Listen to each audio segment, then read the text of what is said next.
I know. It's upsetting. Ashley hates it as well, so. We're just talking about Andy. Everybody hates Andy. Good evening, ladies and gentlemen. Welcome to another 40 to Level 1. I'm one of your hosts, Alistair Kennedy, and here with me, as always, the former Twilight Princess of all games, the current Twilight Princess of YouTube, the Uncharted 3 denier and liar, the man of many names, but we just call him one, Andy. Yeah, Mr. Andy here as always. Sorry we didn't have a show last week. Our household was taken down. I was afflicted. But he's fine now. I'm okay now. So I've had a week of it. Still got sore head, still got sore legs. Just don't, like, I can't even say don't go to places you don't need to, because I don't go anywhere and I still manage to get it. So don't have children, don't have a partner, just live with your cats and work at home.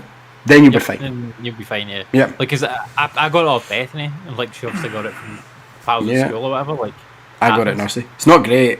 I could have had it worse, but like it wasn't nice. It was like a horrible flu that just kind of went. But anyway, we're not here to talk about COVID. We're here to talk about video games, son. And I'm just going to start because I'm so hyped for this. I'm not a hype Lego guy. The last thing I really think I liked Lego was the Dimensions game, Andy. That was really cool. So much fun. But Lego, Star Wars, the Skywalker Saga came out today, and I waited. And do you know what I forgot? I forgot, Andy, that it sucks to wait on a physical pre-order so badly, because, see, by the time it hits 11 o'clock, you've given up. You're like, I honestly don't care about playing it on launch day now. I could have walked into town and been back and bought it. Like, or driven to the supermarket and picked it up. Like, why did I even pre-order it physical? Like, and you start hating yourself, and then there's no delivery time. But this is what I was surprised, but we'll talk about it in a minute.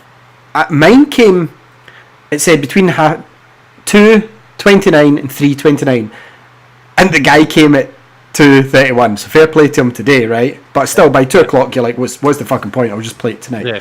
So Ross, who's a friend of the show, my cousin, used to be on the show. He stays in a major city, and he got his delivered at like 4 or 5 o'clock tonight.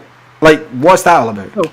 Well, if you think, it depends where you are on the delivery route. Like, the people that but you get that 1 hour delivery. Why the fuck would they not pay for that? Like, if I stayed anywhere where it's like Amazon now, I'd be like, yeah, I want it now. Don't want it tomorrow. It costs more when you do it through Prime now.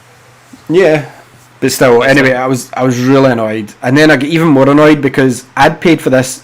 I bought this on a site. See, when it's not Amazon, most of these sites take the money up front. So I paid for this in January 2021, like well over a year ago, right? So, and that was after a 6-month delay. They thought we better show them the box and then we'll bring it out. It get delayed like 4 times this game, right? So, I'd paid for it then, and then they announced like a month ago, oh, see, if you buy it digital, you get an exclusive character digitally, and I'm like, well, I would much rather that than a steelbook. And yeah, okay, I get a minifigure, but I'm like, but I would much rather have the digital character than the digital character's Obi-Wan as well. And I'm like, what are they doing to me here? Like, you'll have an Obi-Wan anyway in the game. 3, but this is an extra one because obviously you've got 4 Obi-Wans. You do? Plenty. No, well, I'll tell you why. Because like you've got Padawan Obi-Wan obviously from Episode 1. You've got Episode 2 Obi-Wan, and you've got Episode 3 Obi-Wan from Revenge of the Sith. But then you've also... You don't get old Obi-Wan? You do, but you only get the hooded version. See, if you buy it digital, you get classic Obi-Wan, which is without the hood and the robe, and he looks pretty cool. And I'm like, you know me, I'm like, well, I want this, I want that. I don't want this, I want that. But anyway, it doesn't matter. Well, I thought it didn't matter until I played the game, because most of these games, as you know, Andy, you have to like basically finish the game before you can change your characters, because it goes free play. Because this game is so open, like it's fully open. I can't believe this is a Lego game. Like you can go like fly up. Like what if this was real? I say a real Star Wars game because it is.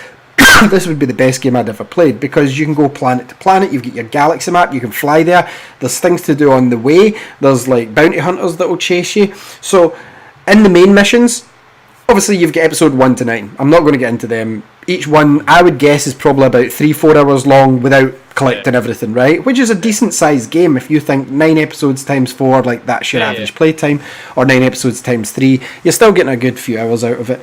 However, this has got so much content in it that the way I would never do these side objectives. But I want to finish this game and then go back and play the side objectives like a secondary one with the characters that I love. Like, Okay. so after you've basically done the pod race, well, it depends where you start, because you get unlocked. The first film in every saga is unlocked, so you can choose your starting point. I chose episode 1 because I don't care what people say about 4, 5 and 6, and we can lie to ourselves and the audience, but the prequels were our Star Wars. They're the ones that were at the cinema when we were younger. They were our generation. They were. Andy, they were. Because they came out... I'm not saying you didn't see them. I saw Return I'm not of the saying you Jedi didn't. So did I. in the cinema I've seen all... Before episode Yep. 1. Okay, so I've seen all 3 of them in the cinema because they done the special edition when it came out in video. Yep, I've seen them all. But they're not ours. They came out in the 70s and the 80s before we were even born, apart from Jedi, which came out in 8 and 9, I think. Right, but still, we were 4 then. Our ones, when we were teenagers, or just about teenagers, were the prequels. There's nothing wrong with them either, and especially compared to the sequels, they're smashing movies. So, I started at episode 1, and everyone, start at episode 4. No, it's not the first. It's not the first step. Why would I start there? Yeah. So I started at episode 1 and playing through. After you do the pod race, which is cool, you fucking play the pod race. You can change your character, right? Now, in the old Star Wars games, like the Complete Saga, the prequels and the original trilogy got combined, and it's called the Complete Saga. As far as I remember, like they merged those games into one, didn't they? I mean, they changed some bits. Yeah, basically, yeah. Complete Saga was episode 1 to 6, basically. Mm. And then they did the Force Awakens game. And we'll talk about that, yeah, because I played that as well. The Force Awakens game. We'll talk about that. The Force Awakens game, I played it like last night and this morning because I was waiting on it. I'm like, this is not fun. This is I didn't like it. Not fun for a Lego game. It's not fun for a Star Wars game. I'm really bored here. I hope this new game's not like that, because it fucking took away all the fun, all the wee moments. And this has added everything back in that I remember from the PlayStation 2, the ones that I played. It's just hilarious, the things that they do, the things they say, but it's on a different scale. Like, you used to have your levels, and they got slightly open, mini hub worlds, if you will. Tatooine has got Mos Espa, Mos Eisley, like, you've got all these different areas, and you can, once you've played, some of them are only accessible once you've got to certain films, and once you've got to them, you can take speeders everywhere. But I was walking through Mos Espa, Andy, there's side quests, there's side characters, there was a guy I spoke to and it said you need a protocol droid to understand this person, or you need to be playing as a character that speaks Tatooine. And I'm like, that's quite in depth. Yeah. In The Force Awakens, the hardest it got was hold left for BB-8's wee thing to go round. There was no figuring it out. It was literally hold left and it'll eventually slot in. It was more of an annoyance because Force Awakens, I played maybe half of it, and it forces you to go that fucking BB-8 more than you really want to. It's like, why does the droid solve every puzzle in this fucking game? Like, why do I need to be him? The only reason that you change back into the other characters in The Force Awakens is to build stuff, because for some reason the droid can't build. Have you checked the audio? Are we okay? Yeah, I haven't actually. I'll check it now. Check the audio. So I started in episode 1. Immediately, I'm playing PS5. The graphics are phenomenal. Andy, this game looks like the Lego movie almost. Like, it's animated really well. It's smoother animated because obviously the Lego animated's actual like stop motion sort of thing. But it's the one thing that threw me off is I'm so used to, in every Lego game, pushing triangle to change character, and this one's changed it to L1, like NHL or FIFA or something, to change a character. The good thing is, remember in the old games where it would flash up, say you needed to go Chewie or whatever Lego game you're playing, you would have to like push triangle till you got to him. See, in this one, the character you need, once you get to that bit, if you push L1, it's like, yep, straight to that character instead of having to cycle through all your guys. So that's all fine. Your main missions, you're locked. You've got, like, obviously, because you're playing the story of the films, you play as Obi-Wan, Qui-Gon Jinn, Anakin, Padme. But in between the missions, it's that big. You've got that big an open space, like Queen Amidala's palace, and you've got Coruscant, you've got Tatooine, all these places, and including, like, going to space, which we'll talk about in a minute, like, I just randomly, because buying the deluxe edition got you all the DLC, which was unlocked just now, is the classic Star Wars characters, and the Mando season 1. I think they're releasing 2 like next month, 2 the month after. Okay. So I swapped to Mando, and he comes with a companion character, which is Grogu, and if you try and shoot him, the pod closes. Like, nice. And Mando can use force powers because he doesn't, but Grogu does for you. So see if it comes to a force puzzle, you can lift it up, but Grogu's doing it in his wee pod. So I'm like, this is fucking cool, and I'm doing a side quest, and I see like a protocol droid running into a house, and I'm like, can you go in the houses? You can fucking go in the houses, Andy, and it like you go in and it's kind of like almost like Dark Souls, where you go through like the mist and it pulls you in, and it was like you need to be a protocol droid. So I'm like, do I have one? Change my character straight away to C-3PO, and I'm like, cool. So then I have to do this wee ghost thing, and I got a mission, an achievement called Ghost Protocol, because I followed the ghost of the robot, and I'm like, instantly, I've only played this for a couple of hours, and it's so much more fun than The Force Awakens. Like, Clone Wars was okay, but it wasn't a patch on the originals.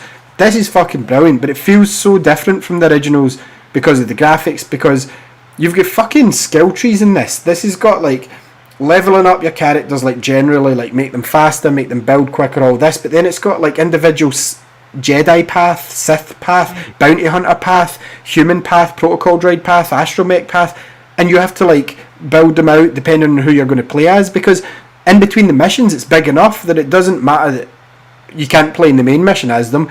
The minute you finish, you just swap. You're like, okay, I'm Mando now and I'm kicking about in Tatooine, I'll do the side quests. You could do it that way, but what I decided to do after doing a few of them, I'm like, these are solid enough that I want to explore this as like Mando and I don't know, Quinlan Vos. There's 300 characters in this, 300 fucking characters, and I'm like, okay, so I'm gonna play the main missions, and then I'm gonna go back to the start, and I'm gonna go, right, what's my side quest? I don't think I'll 100% this game. Ross was going on about 100%. I was like, there's probably so much to do in this game, because it was like you have to go back to Coruscant, because it was the Senate moment, when they're all like, I vote for pull for a vote of no confidence in the Chancellor and Valorum, and at that point it says fly back to Naboo, and I'm like, how did I change ship? So I went and spoke to, there's a wee protocol droid at the start of every planet, and he's like, C-3PO with blue arms, and like, he's so sarky, he's like, I've got some new hints if that's something that would interest you, if you want to stop by and chat. It's so funny.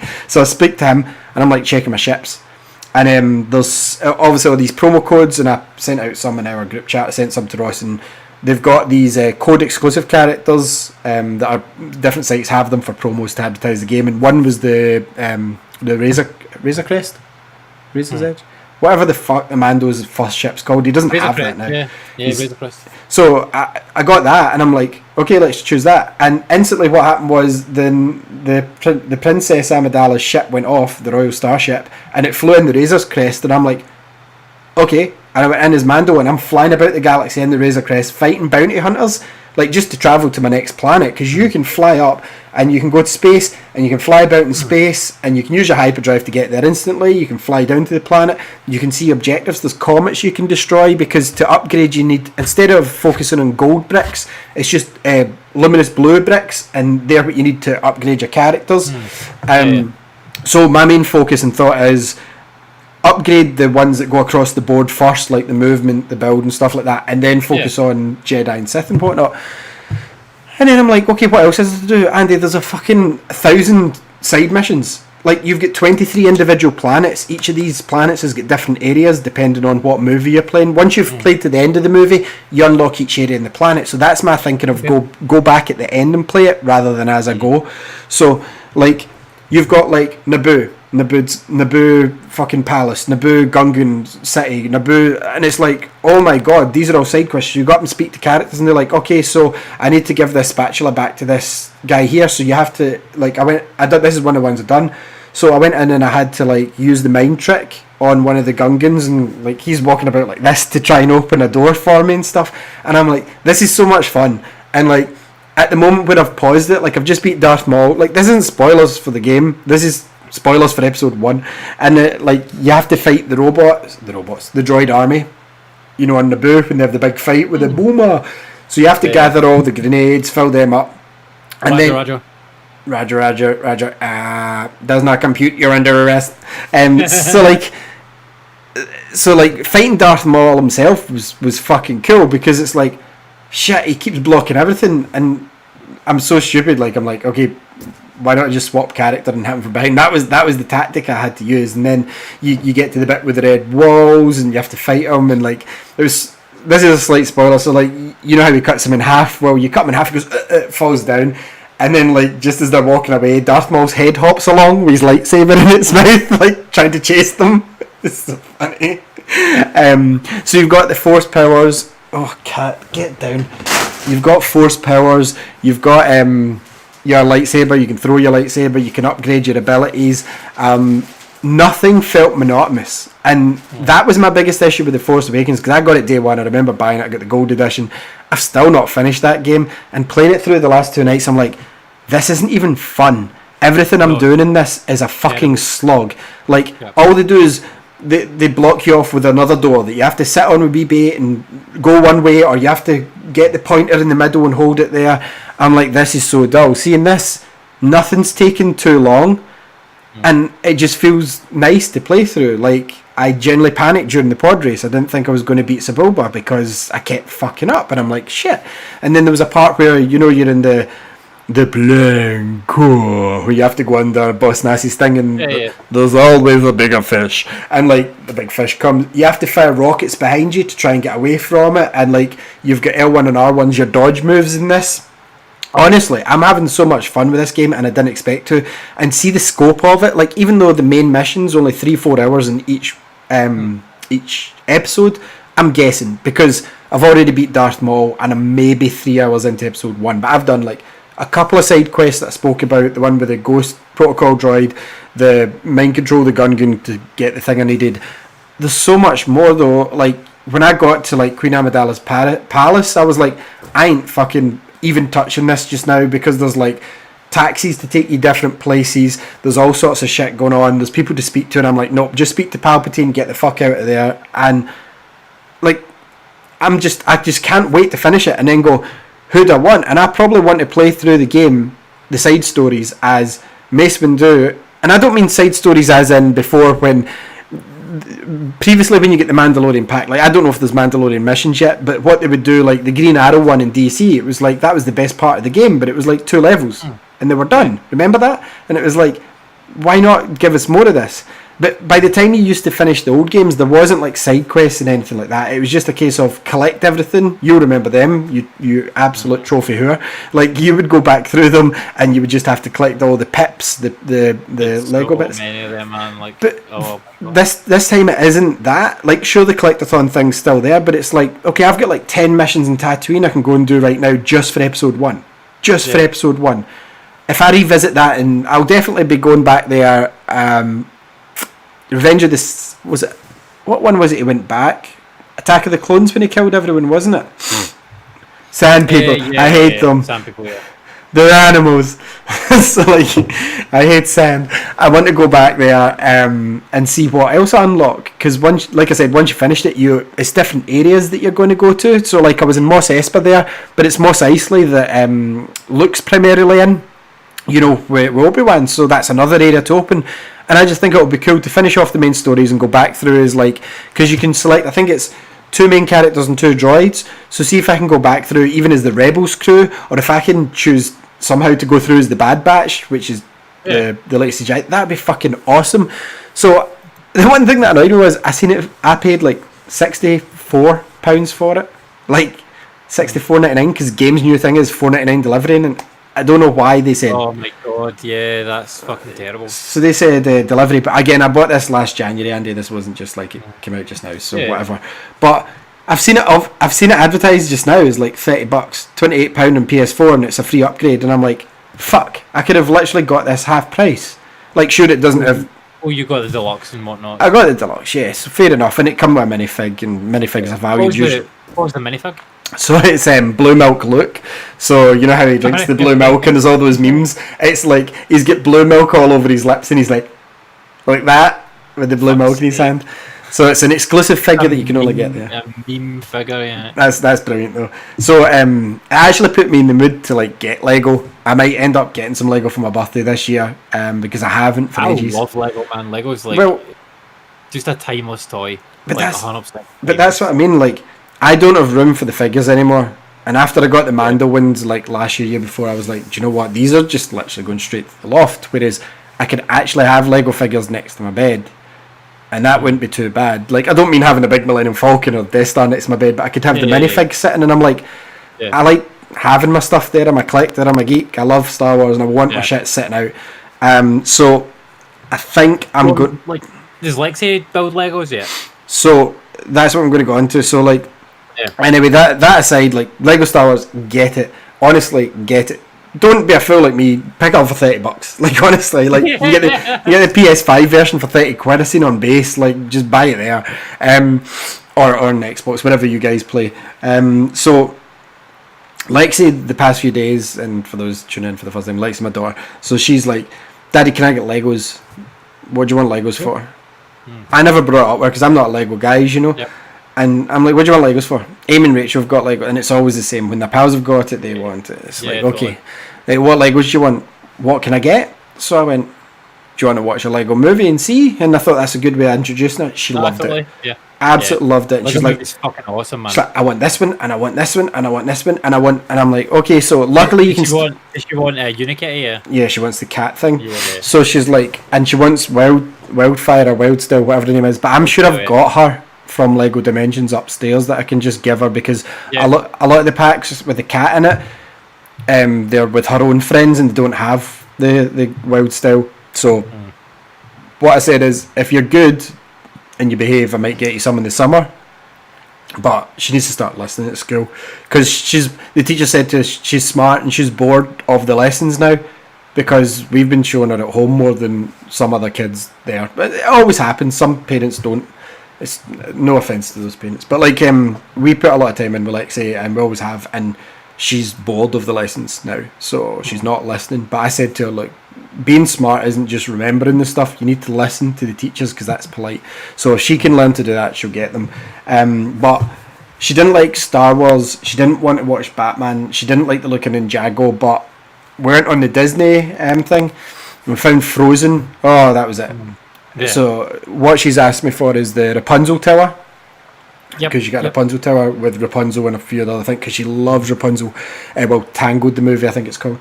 But Tangled is a fucking amazing movie. It's not. Yeah, I love that movie. Do you know what's actually better? Tangled Ever After, the sequel one they did, this sort of straight to DVD one, that was really good. Yeah. And she likes watching the series. I prefer those to the actual Tangled the movie. Plus, I love the movie, man. To see the songs in it, like, I'd listen to them, like, on my playlist. Fine. No. So don't get me wrong, I like some Disney songs, but Tango's not one of them. So she asked for that, and then she's seen, like you said, the cat. What's it called? Unikitty. She wants the set of that with the friends, because we started watching the Lego Movie 2, because I just bought them both. It was like £7 for them both in 4K on iTunes. She's like, oh, "There's a princess in this one. You know, the princess the unicorn boss is about." I can't remember her name, but it was pretty funny. She's like, "Oh, can I get her too?" So if she's good, I think we'll get a Rapunzel's Tower, and if she likes it. I think the second movie is really underrated, actually, like, because it got kind of panned. Like, the first movie came out and did amazing, and like, the second one came out and like, people didn't seem to like it that much. But like, do you know what? When I watched, I thought it was absolutely brilliant. I seen the start of it, and it's like apocalypse, and like Emmett's still walking about, like, dancing, going, hi everyone, and I thought that was funny.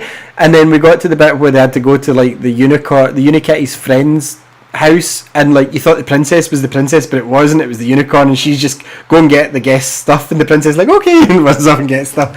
And so I didn't watch it all. I loved the Lego Batman movie. I thought that was hilarious. I thought Robin was doing it great as well.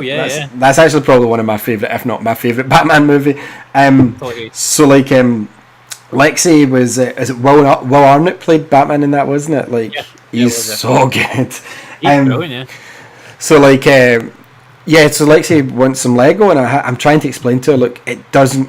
I know, I don't care though, because I'm gonna have to build these for her. She doesn't. She's a bit too young. She's only 4.5, so she's not quite at the intricate building stage yet. But I'm fine building that, because that's the fun part. Building Lego is the fun part. Yeah. Like, once it's sent on the shelf, it's like, it's there. But like, the building part of it is the fun part for me. I love building it. So you've always kind of loved Lego, but I haven't really like. When I was wee, I had like the pirate set, you know, the island with the treasure chest that everybody had and stuff like the palm tree.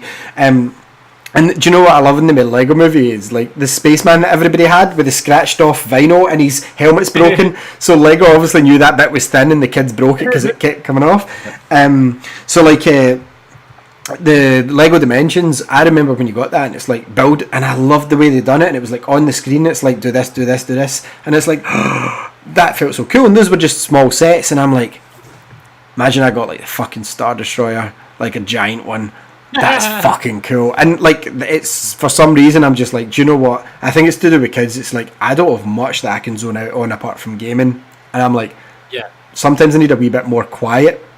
And I read sometimes, but it's like I don't always want to listen to podcasts, and I thought, see if I could just sit in here at night, leave Tasha there and just build a bit, put it away, keep it up the stairs, build a wee bit more, and then go, that's lovely, that's nice, the kids can never see this because Lee will smash it, broke, and then the cool thing is the minifigs though, because I've seen the Bad Batch shuttle, and I think that's going to be my first one, and I think the kids is going to be my way of going, look Tash, I'm just building it for the kids, look it's just building it for the kids. No, there's no way they're getting a hold of this. No, I don't see the point in going stupid, because you can pay more and get a Death Star that's like this size, but they're specialist ones. See, just the standard size ones, they're big enough, like the Death Star's like that size. But here's the thing, as much as I love Star Wars, I think both the Death Star and the Millennium Falcon suck. I really don't like them. I've no interest. I'd rather build a pod racer, I'd rather build like a X-Wing, I'd rather build a TIE Fighter even, but even I think a TIE Fighter would be quite a boring build, because it's just sheets. No, I've got a couple. Hold on, I've got a couple on you. Yeah. I'll show you. And he's like, in my time to shine. My time, it's my time. So yeah, there's quite a few ones that I quite fancy to get. I'm not sure where to start, but I don't know why I've just never liked the Millennium Falcon. Never. I prefer Slave One. Sorry, I don't even know the name of it anymore. I think it was his Fire Class. Boba Fett's Fire Class ship, because we can't call it Slave One anymore for some reason. I don't know how many people were complaining about the name of it, but what's Andy got for us? So like I've got a couple of ships, right? So like I've got this one. Oh yeah, Jedi Starfighter. I think it's Obi-Wan. It's a Jedi. Obi-Wan. It's a Jedi Starfighter. Yeah. Yeah, it's Obi-Wan. Nice. It's kind of like an A-wing design. Yeah, I've got that. That one's cool. And I have as well. What one's that? I've got this one. Who's this one? I don't even know. Show me. Can't see it. That's just like, that's another Jedi like Starfighter. It's like an A-wing almost. I don't know who. It's a bit dusty. Jeez, I need to dust this. I don't know who that is in that though. It's just a pilot. It's kind of like, it looks like a snow speeder type thing almost, but not quite. This is my favourite Lego Star Wars set that I've got though. But this one I love this. It's so cool. Like with this. Oh, the Carbonate Chamber. That is Carbonate quite awesome, chamber, man. Yeah, I like that. His like, console is inside, isn't he? Yeah, and he's like inside, and you can. Yeah, I like that. I really like that, because they've released. Do you know what the cool thing is? I think the Sonic, the new Sonic set, the Green Hill Zone one, they've released Star Wars scenes, they're called, and they click together. So they've got like the trench run from the Death Star. They've got like the Battle with Maul, I'm sure it is, and they've got some other ones. But I think I want a ship first, and I think I'm either going to go for the Razor Crest or the Razor Crest is a cool set, man. Yeah, but it's not his ship in it. He's got a new ship, hasn't he? Oh, you've not seen Boba Fett. Honestly. Right, so I need to talk about that while I'm here. Boba Fett, and this is again, people are like, do you even like Star Wars? I do. Boba Fett's not a good character. Boba Fett is a cool set of armour that they've tried to squeeze a fucking character out of for 40 years unsuccessfully. We've had the Mandalorian, who's an actual Mandalorian, and I know retroactively Jango was now a Mandalorian. But anyway, Boba wasn't. Boba's a clone, and yeah, he's just a suit of armour that's cool. Like, the character's really good, right? So you've got 9 episodes of Boba Fett, I'm sure it is, right? Episodes 1 to 6 are absolute trash. Boring as fuck. Boba Fett kicking about in Jabba's palace, trying to run things. That's all it is. Nothing exciting. That doesn't sound interesting. Nothing exciting happens. I'll tell you one thing that's exciting, and we could have had, this could have been a 4-episode special, or a movie. So it shows you directly after the Sarlacc pit, like it shows you Boba Fett going in and how he get out. And then it shows you his life from there till he met Fennec Shand, who's, the bounty hunter that was friends with Mando. Goes up to that point. That's all we needed to know. Then episode 7 happens, Andy, and it turns into The Mandalorian 2.5. Like, Mandalorian's the main character. It's 3 episodes of The Mandalorian. I'm not even lying. Like, he meets Boba Fett up in episode 8, but it's about Mando. So, like, it shows you Luke training Grogu with Ahsoka, building the Jedi school that he trained Kylo at, and I'm like, this is amazing. And they're obviously confident enough in the CGI now, because Luke's in the whole fucking episode. It's basically Luke training Grogu, and instead of, like... the funny thing is, like, he's like as Grogu's walking, Luke's doing this, because at first you're like, how the fuck is Grogu moving like that? And Luke just keeps throwing him up with the Force to keep him moving. It's so funny. And you've got Mando, and I don't want to spoil anything about it because you need to watch it, but he gets a brand new. Even ignore honestly, watch the last 3 episodes. You will not have missed any fucking thing. Well, actually, I'll watch it. Because there's a character. Don't read up anything, but there's a character from the Clone Wars for the first time in live action, and I'm like, that's fucking cool. Like, to see him in it is amazing. But anyway, yeah. Sorry, I spoiled the look bit for you. Anyway, but like, 3 episodes of just Mandalorian. I'm like, why was this not advertised? Why was this not just take the Boba Fett thing? You should have made a film, an hour and a half. You could. Not everything Disney has to be a series. This could have been called Star Wars Boba Fett, or a Star Wars story Boba Fett, like you did Solo. Release it only in Disney Plus. Make it an hour and a half. Just show us after the Sarlacc pit and show us up till he met her, and that would have been satisfying. And it would have been like, wow, that was a good movie. I know why they did it on Disney Plus though, but that was fine. So anyway, absolutely loved that. Like, his new spaceship is fucking awesome. It's one of my favourite ships in the entire Star Wars universe. I don't want to say anymore, but like, I love the ship. I like the original. It's fine what he does to it, but I like the original versions. So yeah, it's really cool. You kind of find out more about, the Mandalorians that kind of outcast him and said that he trains with the Darksaber more. You find out some more about that, because I know you haven't seen Clone Wars and stuff with all the history, but basically the Darksaber was owned by I've seen some of it. It was owned by a Mandalorian who was the first Mandalorian Jedi, and the Darksaber was made so that it attracts other lightsaber blades, and so you basically, the only way to beat somebody with the Darksaber is to cut their arm off. So absolutely brilliant 3 episodes. Book of Boba Fett can get to fuck. Like, no, I don't want to say anymore. I'm not going to say anymore. I nearly ruined stuff for you then. I'm going to watch it, definitely. Like, I'm not going to get it. I left it until just now, and I love Star Wars, but like, see, the minute I hear, like, I keep up in Star Wars, and I go through my, oh my god, Star Wars, and Kenobi's coming soon, so it's ramping up. Star Wars inside me is ramping up. So, like, Kenobi looks perfect, man. The trailer for that looks fucking amazing.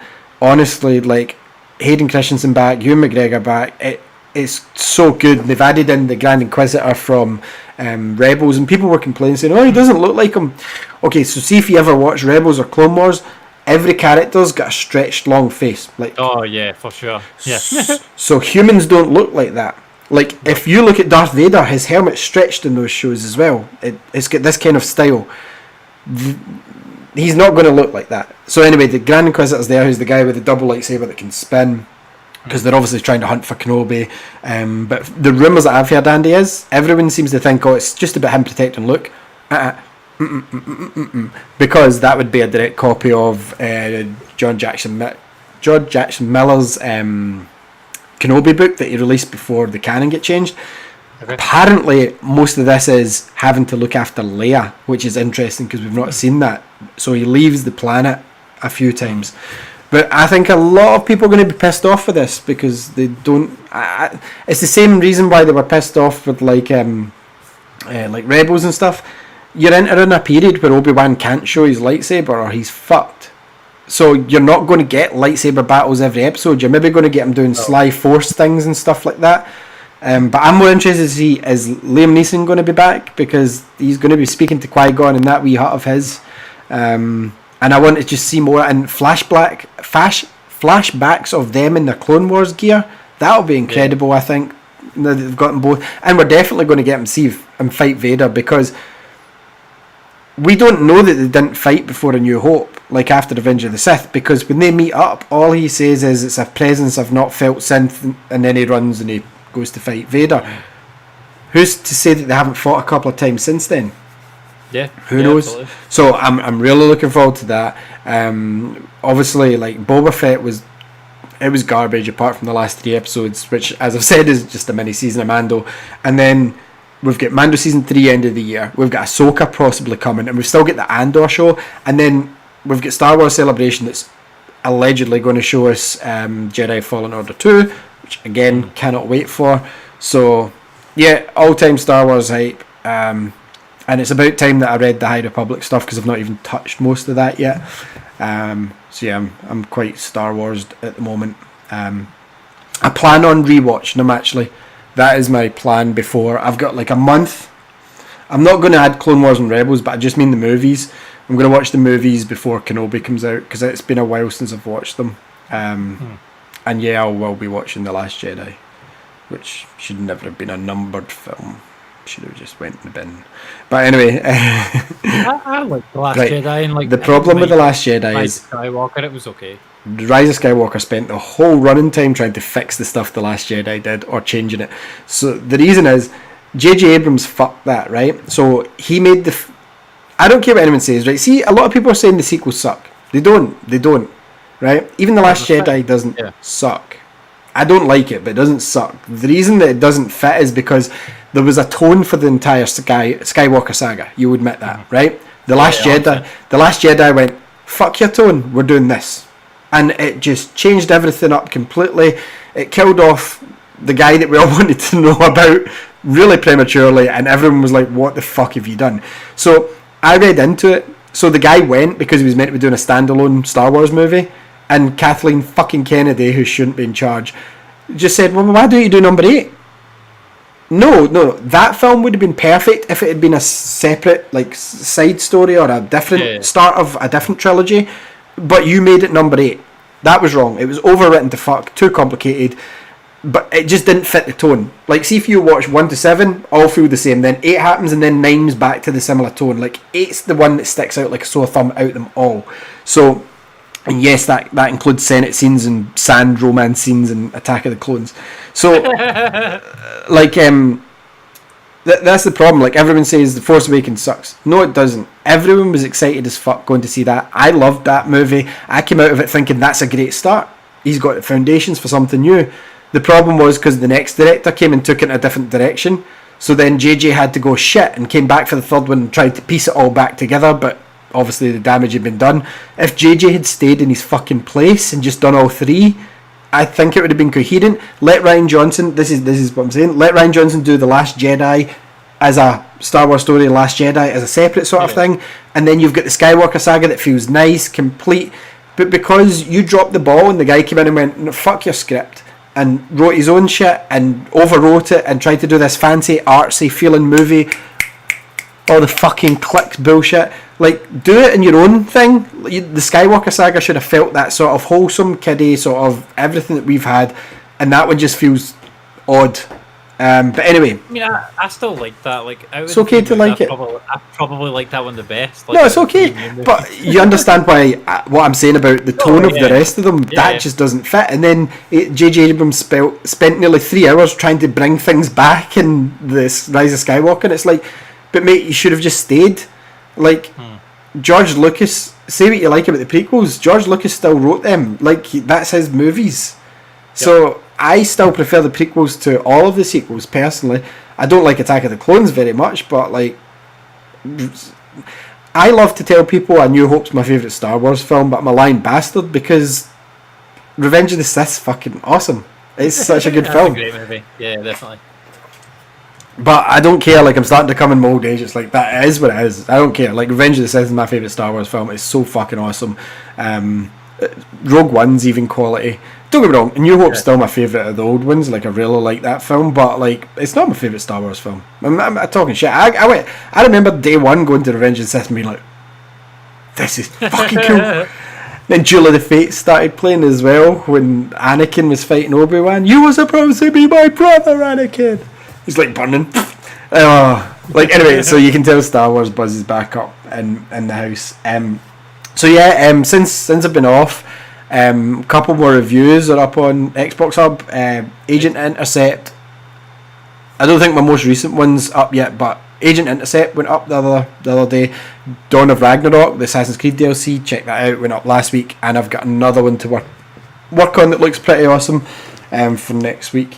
But yeah, like, I considered reviewing Lego Skywalker. I can't commit myself to pushing through a game like this that I'm glad I didn't, because now I'm playing it, I'm like, no, I want to savour this, I want to chip away at it, I want to play it through as Mace Windu and Mandalorian, and if I'm given 7 to 10 days to review this, which is standard lead time, it's like, I could finish in that, but I don't want to. I want to enjoy it. So my next game seems pretty cool. I nearly chose the baseball. I don't think I know enough. I know bits, but I can't cover the baseball, which I nearly did. But this new one's pretty cool. I'm not going to say it because I don't know if it's like under embargo. It is under embargo. Yeah. So I ain't saying. But so I've done them. Dawn of Ragnarok was pretty fucking cool. Like, I really liked it. I thought it was fun, man. I never liked the kind of that's fair. If mythological stuff in Valhalla, Valhalla. So. Yeah, if you don't like it, then you're not going to like this. But for me, it was like, this is great. This is more of what I wanted to see. So it's weird though, because like I actually like the mythological stuff in Origins and in Odyssey, but like I didn't like it at all, and I think it was just too much of it because they sent you to fucking Asgard for like 20 hours or whatever it was. Maybe not 20 hours, like 10 hours or something. I didn't enjoy that. See, now Tasha sent me Princess. Apart from fighting the wolf, fighting the wolf was cool. But everything else Fenrir, I didn't enjoy it. I liked it all. I loved that part of it. But anyway, Odyssey fight though, it's a big fucking giant minotaur. Like, that fight is fucking awesome. It's really hard. Yeah, Odyssey. I went back to and played a bit of, but I didn't know where I was. Like that game's more spread out than even Valhalla. Like, seeing Valhalla, I knew where I was going next. I knew clearly. See this, when I fired it back up, I'm like, what one of these fucking... Because that was still when they were trying the stories, so it was like, you select your story and then it highlights missions, and it's like, is this even the main story? Is this the second story? Like, this is stupid. Make the second story optional, and obviously they did that in Valhalla. But like, Origins is the one that I really wish it had a 60 FPS patch, because that's difficult to go back and play. It really is. Yeah. What was it? What have I been playing? Oh, you do not play Prince of Persia? I didn't play it long enough. I got disturbed. I was in a Prince of Persia kind of mood, because I wanted something that wasn't like Tomb Raider. Because I do plan on jumping back in Rise and finishing that. But what was it? Prince of Persia: Forgotten Sands, I think it was. That game looks alright. See, for a 2010 game, like, that game, it plays absolutely fine. And like, the weird thing is, it came out the same year as Brotherhood. I'm sure I had it, but I never played much of it. It seems fine. I'm going to go and give it a shot, but it's just, there's a lot in my plate game-wise just now. I'll tell you what I played. I played some Dark Souls, Andy. I played the shit out of Dark Souls. I beat that Tauros demon on the bridge. Yep.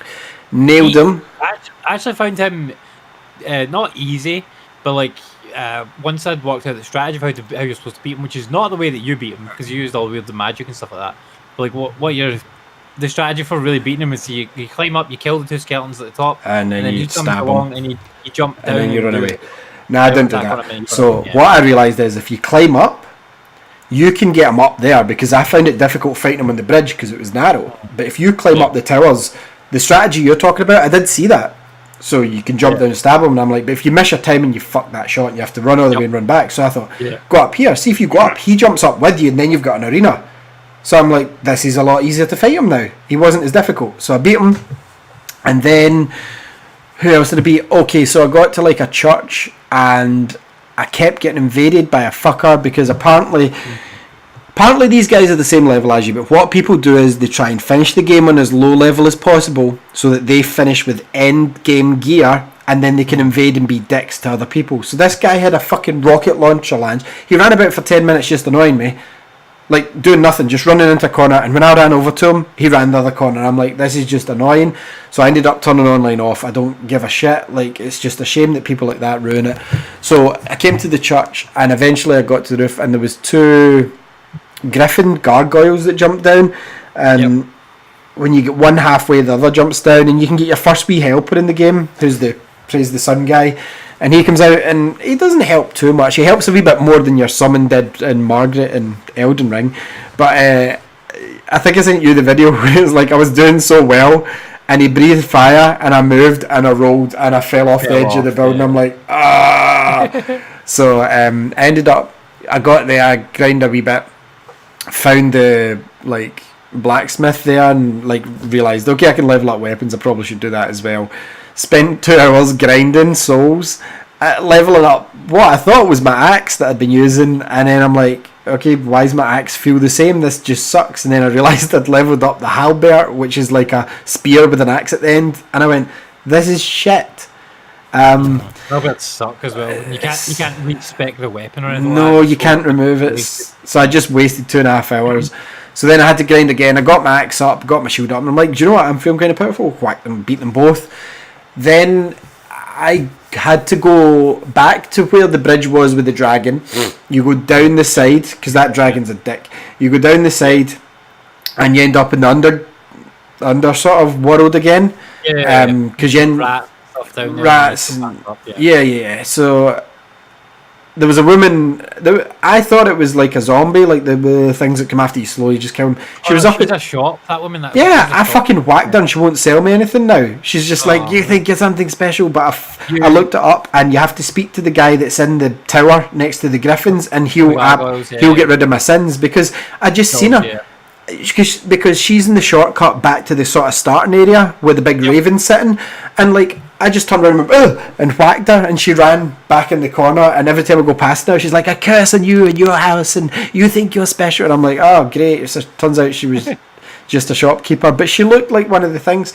So anyway, I got back there. Imagine setting your shop up there. I know. Fucking behind a grate, behind jail, a fucking dark tunnel, like full of rats. When you look like one of the zombies. So anyway, I went down, and it said the kind of guy that sits by the fireplace. Oh, you're still alive, that wee guy.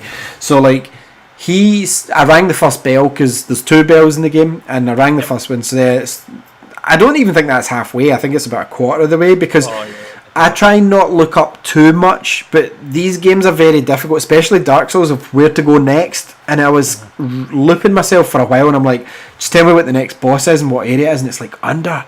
How the fuck do I go under? And then I remember at the campfire, you can go down the side. So I went down there, and I went down too far and ended up in the lakes.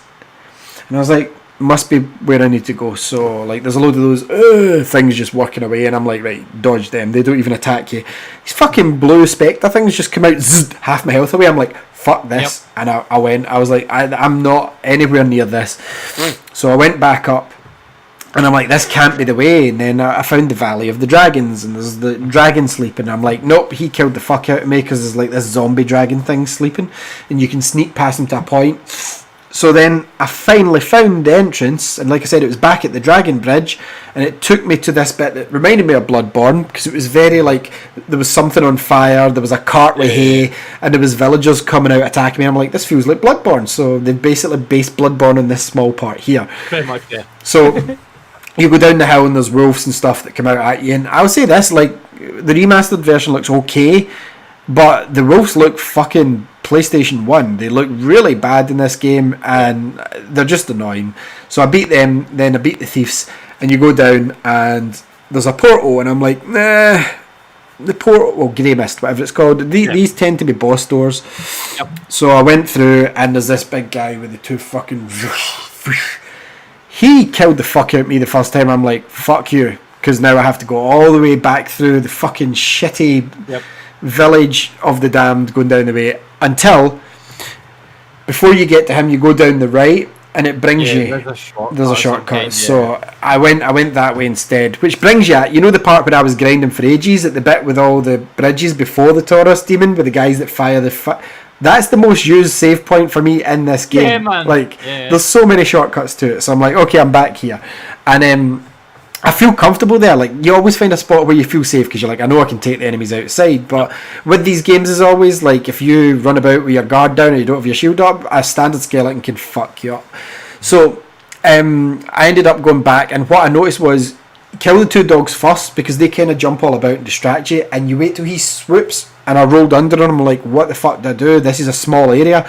There's a staircase up, right? So I ran up the staircase and went over to the right, and there's a doorway. You can stand in the doorway, and if you back just enough so he can't hit you, he'll come, and when he swings he falls, and you jump on his head and stab him. And I'm like, I used your tactic for the Taurus demon on him, and I ran back up the stairs. I'm like, come on, and he comes after you and he does this with his scythe, and then he fell. Yep, so I beat him, and then I got a clue, and it's go to the depths. So I found the depths in the same similar area. There's like a doorway. It's kind of in the middle of nothing, and you go in there and you go down. You're like, oh, for fuck's sake, I'm never getting out of here if I die. And there's a load of zombies who are normally slow, but they've all got fucking torches with flames, and instead of swinging it at you, they jump at you. They fucking jump at you. And see, the most annoying thing in here is you have to heal. You have to heal after your health's at a certain point, and you can let it fall to about half, but anything under half you should really heal before you go around the next corner. So once you've killed the mob, I saw what I thought was a blacksmith. There's a guy hammering this, and I'm like, hey friend. Next thing he turns and looks at me, and I'm like, why did he just do that? And then he runs round his table, comes up, and he's got a big cleaver, boom, like something at Resident Evil, killed me. And I'm like, oh, okay. So I went back down, looked, and I'm like, oh, he's not grinding stones, that's meat of some sort. He's a butcher. He's just really annoyed I haven't took a ticket. So I stopped there. That was where my playthrough went to, but I felt progress like fuck, and I'm like, do you know what, I know there's a dragon coming up, because basically the way that I do it, like I said, I've got a list of the bosses, and I'm ticking off what bosses I've beaten. There's a boss that's a side boss that I'm meant to go to next, and it's like some sort of fantasy like garden with a butterfly that apparently comes down and zooms at you. But I thought, no, I'm just going to follow it, and it's a dragon I'm going to be fighting next. And I'm like, I don't feel ready to fight a fucking dragon at the moment, but we'll soon see. So my next quest is to go into these depths, progress a bit further, chip away, and like it's basically like kill. What's round here? Okay, I'll go back and I'll go to my bonfire. And it's all, do you know what the weird thing is? It's always a risk, because you're healing yourself, but you're also resurrecting the enemies. So it's like, right, is there a better way to get through them without losing so much health? Like, see, especially that bit down to the boss, the Carbo demon or whatever his name is with the scythe. See, if you don't play that right, you're fucked with one flask by the end of it, and you need at least 3 or 4 to beat that guy. Even with the tactics I was using, because when he hits you, that chunks your health away. So that's the whole point in this game, and I'm really enjoying Dark Souls, like more so than I did Elden Ring when I was playing that, and it's fine. Like, I'm glad I'm enjoying one of these games. I was enjoying Demon Souls, but there was something that pissed me off every time you died, and it was back to the very fucking start. At least Dark Souls is kind of get bonfires placed about, and apparently when you get about halfway, you can fast travel between the bonfires in Dark Souls 1 as well. So I'm looking forward to getting to that, which is weird, looking forward to like gameplay mechanics that are standard in games. But I could see myself, I might be talking out my ass, but I could see myself finishing Dark Souls. I could definitely see myself finish it. You're further than where I got to now, because I couldn't beat that boss. Like, I couldn't do him. You'd be able to tiny room. You probably didn't notice the stairs, like, or you didn't try the stairs. No, I tried that. I couldn't do it. Like, the dogs would just fuck me up so much at the beginning that by the time I got past them, I couldn't kill them ever and get to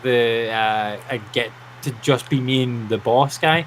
Like, the dogs would just absolutely destroy me. I would feel bad killing dogs in these games.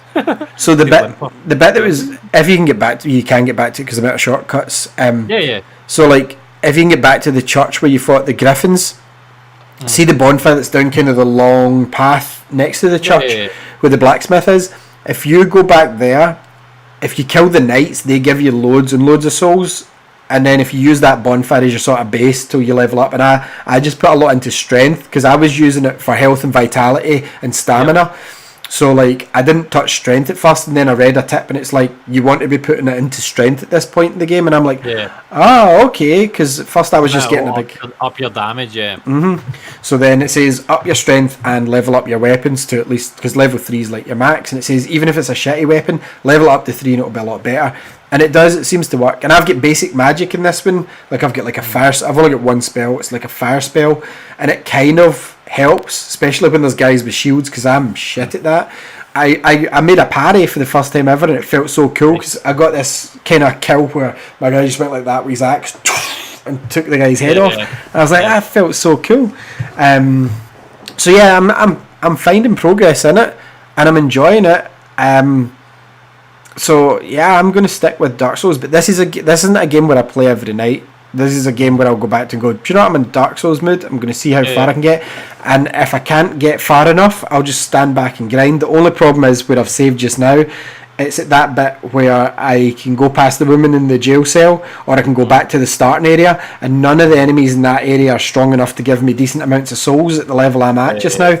So if I can't get through the bit with the butcher, I'm sure I could beat the butcher. I just didn't expect him to come and fucking whack me, because I was just looking about, breaking boxes, and he just whacked me.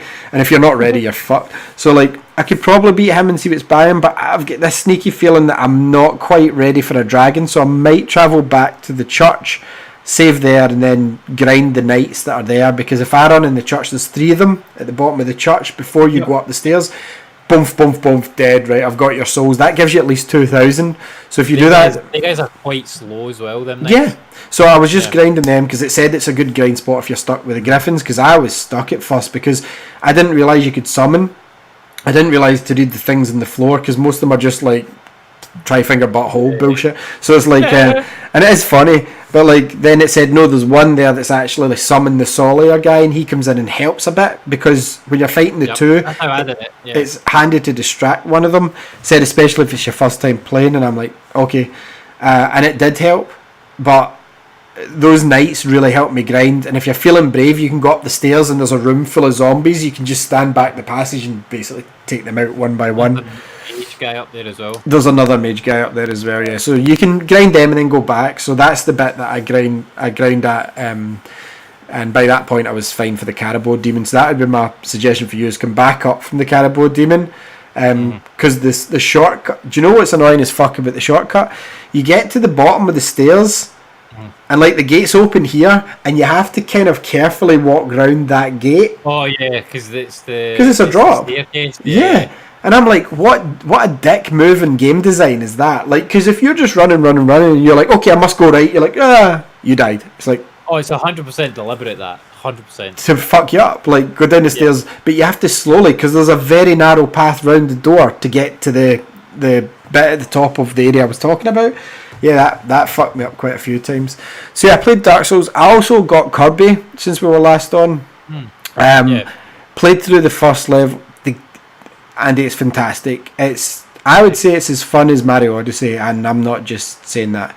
It's about in the same difficulty level as Mario Odyssey as well, so I could highly recommend picking it up. I mean, it's knocked Elden Ring off the top of the charts for the last 2 weeks. Like, yeah, that's crazy. Like, I'm surprised by that, to be honest. Like, because I don't think Kirby would sell well, but like the way they've marketed it, it looks like a fun game to play, and like they did the demos and stuff like that, so people could have a shot. And it's fun. It's really easy. Though, like, but so is Mario. Like, I didn't struggle with Mario. Yeah, but Mario has the challenge in there with the additional moons and stuff like that. So does Kirby. Kirby's got the exact same. So you can't say that. It didn't feel like that when I was playing it though. You played a small section? Yeah, totally. Maybe in the full game it does. Because that's basically like Prologue Beach, like that's your opening area, that's the first area, and then it gets wider and wider, and some of the boss battles are a wee bit more fun, and there's like different things you can collect. I can't think of the name of the collectibles in it because I only played that mission and the second mission, but it's really, really enjoyable. And basically you've got to rescue your pals in the cages that you've seen, and you eventually get a village with them, and you can play the game as co-op, which I didn't know, because the wee guy comes up to you and says, if you want to play 2-player, come and speak to me in the village. And what you basically do, you have to collect, say it's stars, and you have to collect the stars and unlock the parts of the village that's helping to build back their village that was kind of 2 seconds destroyed. He's been defeated by a washing machine. But yeah, I liked Dark Souls as well. Like, I think just after playing Bloodborne, like it felt a wee bit slower than Bloodborne. It definitely is. Yeah, but I appreciate it still, and like that was its biggest task because Elden Ring played fine. I just didn't get to grips with it. But when I went back to play this, it felt more refined because even though you are in smaller areas, like because the game in that is not big at all. Because I've seen the entire map, and it's more just it's all tightly knit corridors close together with different passageways to get to them, but like interwoven passages and stuff. Yeah, but then you've got like the underground, and then you've got like the dragon caves, and then you've got like the fucking mine sort of place. It's massive. It's massive in its own way, but yeah, I enjoyed it. It's more methodical than Elden Ring, like you said. Elden Ring sometimes you can yeehan and then fucking get out of there, but. No, Kirby's really worth a look. I do need to get back to it. I don't know if I talked about Mario Kart DLC the last time I was on, but I don't think I did. I don't think you'd played it, no. So I played it. You did. So it doesn't give you all the courses. So you're right. No. It doubles the courses in the original Mario Kart. So you're basically buying another Mario Kart 8. And see, for £15, even if you don't do the premium service, that's still a steal. Yeah. So like what they should do is bundle this all in one cart and call it Mario Kart 8 Deluxe Ultimate. So and they will, they will. It'll be the Deluxe Game of the Year or Mario Kart 8 Final or something like that. But like they're good courses. Like you're right, the one in Paris from the mobile game, really fun because there's multiple ways you can go. It felt nice just playing through Mario Kart again on fresh courses. And I know these are repeated courses from older games, but it felt really nice playing in my Mario Kart engine, like especially what's it called, the Toad Highway one from N64. I love that one because I used to always love running up the back of the trucks and jumping over the surfboards. Yeah. So I finished them all on 50, 100, 150, I think it is. I've got all the trophies on them, so yeah, I'm fine with that because I don't fuck with mirror mode or 200cc. The other ones are fine. And way too hard on those, man. Yeah, it was just they only give you 2 cups, so like there are 8 altogether coming, but those 2 cups have got 4 courses each, so that's like 8 courses every couple of months. So I'm fine with the content, man. It's so nice to play Mario Kart 8 and feel refreshing because, like you, I was big on it in the Wii U. It's probably my biggest Wii U game that I played, and I finished every bit of it. I unlocked most of it. I even done the 200cc cups and that. So when it came out in the Switch, I just bought it for the sake of having it. And yeah, I finished the 100cc, but then I was just like, I'm done with it now. So these new courses are breathing fresh life, and it's a smart move because they could have released this as Mario Kart 9. They could have just went Mario Kart 9, but they've already got an install base so big of 8 that it made more sense selling it as DLC to get more eyes onto it. And the good thing is that if you don't buy this, you can still race those courses online if you're playing somebody that happens to have it. So that's really nice that they've done that. Isn't the first time they've done it, because remember Mario Kart DS, you could play with 4 friends with one cart. Oh, yeah, okay, yeah. I remember that. So yeah, you could be in the same room and they didn't even need the cart, you just wirelessly played it and they downloaded So anyway, yeah, the Mario Kart 8, I would say high. Again, Mario Kart DLC, the last time I bought the DLC, but it was well worth it on the Wii U. Nintendo are always generous and fair with their DLC pricing, like £15 for it all, or with the expansion pass. But I think that's all I played. Like I played a lot more of Dark Souls last week than anything else really. And then, like I said, I played a bit of Kirby, but not enough of Kirby. I mean, the game looks lovely. Tried it with Lexi and she says, I don't like this pink thing, it's stupid. She prefers Spyro. So Kirby would have been perfect for her because he's basically such a weird character. Like he just eats things and absorbs them. Like, very, very weird. So she played the bit with the car and she thought that was fun. Then when it was done, she was like, I want to take the car, and I'm like, but you can't take the car up there. So she gave up. But no, I really enjoyed Kirby and I need to get back to it, but Lego Star Wars has kind of just interrupted everything. And surprisingly so, because I'm not the biggest fan, as you know, of the Lego things, but I'm coming around, and this, it just looks so nice, especially next gen. I can't vouch for last gen. Sorry, current gen. Can't vouch for it. Right. Are we back? Yes, I think we're back now. Apologies, this is, I don't know what one it is, but do you not remember, like, even StreamYard used to do this? After an hour or so, you would have to, like, reconnect or something. It must have to do with something with connecting to YouTube Live. It must be. Maybe it must time out or something. Yeah, because that was about an hour we did there and it cut off. Yeah. But anyway, but yeah, I've played Elden Ring a lot. Elden Ring Part 4. 4. I've played so much Elden Ring, like I've got right into it, and like I've been playing Elden Ring whilst watching a guy play through Elden Ring on YouTube. Like Wow. So there's a guy, his name's Penguin Z. Of course Penguin it Z is. Zero Never heard of him. on YouTube. Right, I think he's like 10 million subscribers. See, I hate people with the word zero in their names, and there's a reason for that. There's a Star Wars YouTuber, Andy, called Mike Zero, and he fucking just posts bullshit. Like, but he gets so many views, but it's like Mace Windu confirmed for Kenobi. He posts videos like that, and he says he talks about it as if it's true, and it's like, so anytime I disconnect, But oh no, we're back. yeah. So. But he's got like a separate channel where he streams every day on Twitch, and then posts the videos in full onto like this other channel called Huge Charles. It's called, right? It's a secondary channel, and on that channel he's got like videos of like his full playthrough of Elden Ring from like the beginning of it to I assume the end. I've only watched the first.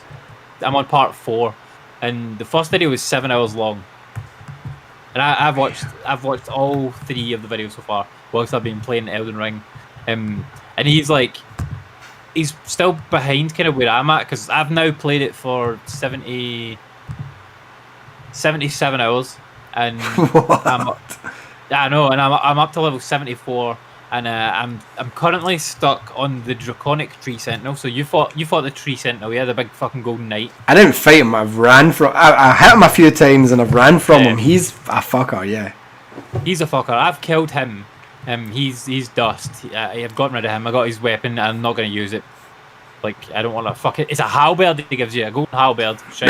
Nobody wants a halberd. No one wants one of those. Like, it'd be cool. I thought it'd be cool if we give you his armor or something like that, but it doesn't. It gives you his fucking weapon that nobody wants. But he was a tough fight, even when I beat him. And I've beaten. So I think on the last episode that we did, I'd beaten Margaret. Or Margaret, or whatever his name is, and I think I'd beaten Godric as well. I think I'd just beaten Godric.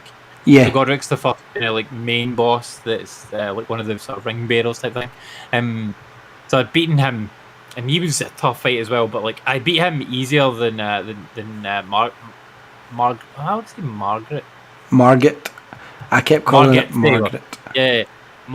I beat him easier than Margaret, though. To be fair, Margaret took me 120 tries, and Godric was maybe 10, like, and it was fine. But I'm now kind of at that wall again of like this Draconic Tree Sentinel, and I've tried it like 50 times, and it's basically like it's one of them knights, but he doesn't have the big round shield that reflects the magic. Right. Now I don't use magic, so that doesn't affect me. But when he gets halfway down through the fight, I can get him halfway, no issue. But as soon as he gets halfway, it's like he pulls out fucking red lightning, and like if he hits me, it just fucking destroys my horse, and then I'm on the ground, and I'm trying to like heal, and if I'm knocked down, lying down, he just kills me, like in 1 hit or 2 hits sometimes. So it's really, really difficult. I've seen a cheese for him. It's like basically you get a poison mist spell, you sneak up behind him, don't let him see you, and you just cast the poison mist spell at him, and he doesn't react. He just stands there and takes it and poisoned and dies. Takes like half an hour, but he dies. I'm not at the stage of doing that because I want to beat him legit. I don't want to use a complete cheese to beat this guy. I think it's kind of different if like you've spec towards that already, but like I'd have to go and find the spell. I'd have to upgrade my magic a little bit in order to get that. So like that's a lot of effort for me to do. And like I'd rather just go away somewhere else in the world, do some other shit, and then come back and try and fight him every so often. And I've been doing that for probably like 10 hours, going away and fighting other bosses and beating them and whatnot. Because I've managed to, I don't know if you ever came across any of them, but like each time you find one of the big trees, the big golden sort of trees, there's always like a big boss guy at each of those. So in the first few I came across, I couldn't even touch them. Like they would kill me in a hit. Like you take tiny bit of the health off, and it's like dead. Boom, health bar gone. You're like, oh my god. But those guys, I think I've beaten 3 of them now. I've managed to take down 3 of them. And I came across another one, and I'm like, oh, I can fight these guys okay now. Like, it's a tough fight still, but like I can do this one. And this guy, he's like at the bottom of a kind of like, it's almost like a swamp type thing. And all around the bottom of the trees, like all this goop stuff. And I never even thought anything of it. And like I'm running about, hitting him, got him down like halfway, okay. And then he did some mad attack and like took me off my horse. And then as soon as I hit the fucking ground, it's like rot. It's like rot just goes vroom, and my guy's health bar just went shroom. Like not like in one hit, but just went vroom, like just drained away. And I'm like, oh my god, like my horse is my fucking savior for this one. Like I cannot stand in this area and fight this guy. There's no way. So I'm gonna come back to him later. But yeah, like I'm absolutely loving this game. It's fucking unreal. I've probably beat 30 bosses in the game. Like there's so many. Some of them are repeats and reskins and stuff. Like you know that thing you sort of fight in the catacombs where it's like a cat sphinx thing. Did you see that one? No. You didn't even see that one, right? Well, there's a cat sphinx thing you fight in like one of the first catacombs. And it took me still a few tries to beat him. He's quite slow, but I think I fought him 3 times, different ones of them. Sort of different variations. And I don't mind that, but I would love it if they did each boss was like a completely different boss. It'd be so cool. But it means that some of these dungeon bosses are like repeated bosses, but see when you come across one and it's like, oh, this is a new boss, and then you try to work out how to beat it, and like some of them I'm like way over leveled for now, so like I'll go through the dungeon no issue, find the boss, get to the boss, and I'm like, right, it's a totally different boss, like what the fuck is this going to be? And like you'll be wary and you'll see it attack and you'll be like, okay, there's maybe an opening, and you hit it like one hit and it's like boom, quarter of the health gone, and you're like, oh, okay, right, I'll just fucking attack it, and you kill it in 30 seconds. And you're like, oh, okay, well that was a bit easy. But then there's other ones that like I'll come across and I'll be like, I'll get one hit on them, or there's one actually which is at the top of like a volcano thing almost. You jump on one of the big horse things, go up, and there's a boss here. I'll give him a go, see if I can get on. And as soon as I land, he starts fucking charging at you. He's like a bull. He's got big horns, and this guy charges right at you. And if you don't dodge him, like basically kills me in one hit. Like, and if he hits me at all, I'm dead. And when I can hit him, I'm doing like minuscule amounts of damage. And I'm like, okay, this is not the boss for me right now. But like that's what I love about the game so much. There's so much variety and options in it that I can just go somewhere else. And like there's tons of bosses for me to discover and go and find, and like areas to explore and whatnot. Like I was just last night, I was roaming around and like I was looking at the map because I've got most of the map, certainly apart from the sort of northeast area, I've got pretty much the rest of the map, which I think is a mountaintop area. I've got basically the rest of the map all unlocked and sorted, so I can see where there's gaps, where there's no graces around. So that's where I can kind of tell. Like I've not really explored there too much. There was one I went to, and like there's a huge area of the map here that I've not explored. Or like, let me go there and have a look, see what I can find. So I went there, and I had one grace unlocked there. And I'm like, I'll go there and explore around from there. Now the grace that I've unlocked it's above the ground, like a good bit above the ground. So like if you jump off, then you would die if you went back to the main floor level. But the actual area that's shown on the map is up above that again. So like I'm in like a kind of under bit, and I spent ages trying to work out how the fuck to get up there, and I couldn't find a way up at all. And like there's some notes around that are like find elevator, and I'm like, or find lift or whatever it says. I'm like, where the fuck is it? And I explored all around and couldn't find this. There's some sort of way to get up there, and I have not worked out where it is yet. But I will get there now, because there's interesting looking. The cool thing is once the map unlocks, there's like cool looking areas on the map where like there's like a little circle, or there's like a little kind of like fiery looking bit, or there's like a bit that might be a swamp or a graveyard or something like that. And it doesn't tell you explicitly what it is until you get there and like discover the grace, or like see there's an NPC or a cave or like a fort or whatever there. So that's what I love about it. Like it bugged me actually at the beginning of the game when there was no map, and like you had to go and find the bits of the map to unlock. I kind of wish the map was just organic and it just unfolded as you found stuff, and then the stuff just popped up. And then like the kind of fog of war type stuff on the map. Like, Yeah, I always said that when I was playing it. It would be much better if you've been there at unlocks rather than finding fucking map pieces. Yep, because the problem with the maps is like I'm kind of lost here. I don't really know where to go. Like the map is just totally obscured for me. I'm a bit confused about what's where. So I had to look up like where are the map bits and then go around and just collect them all. Now I've done that. Like the map is cool. I like the map because it does have those little areas where there's like that looks kind of like ruined. I'm gonna go there and see if there's anything there because.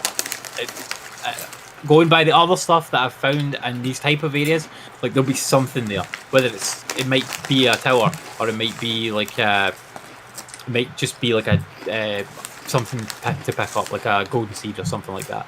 Or there might be a grace there. So like that type of stuff I'm loving. I don't know how to get up to that higher area yet. I'm sure I'll get there at some point, but one of the coolest moments I've ever had in a game happened to me like this week while I was playing. I think it was Sunday night. So I'd beaten like a couple of bosses or something, and I was sitting on 20,000 runes. I call them souls. Sitting on 20,000 runes, and I'm like, I need to find a grace. I'm sure there's one, like there's a sort of tunnel over there. I'll go and have a look in that. So I go into this tunnel because I hadn't been to it before. And when you go into a tunnel, it's usually a cave, and there's always a grace like right at the beginning.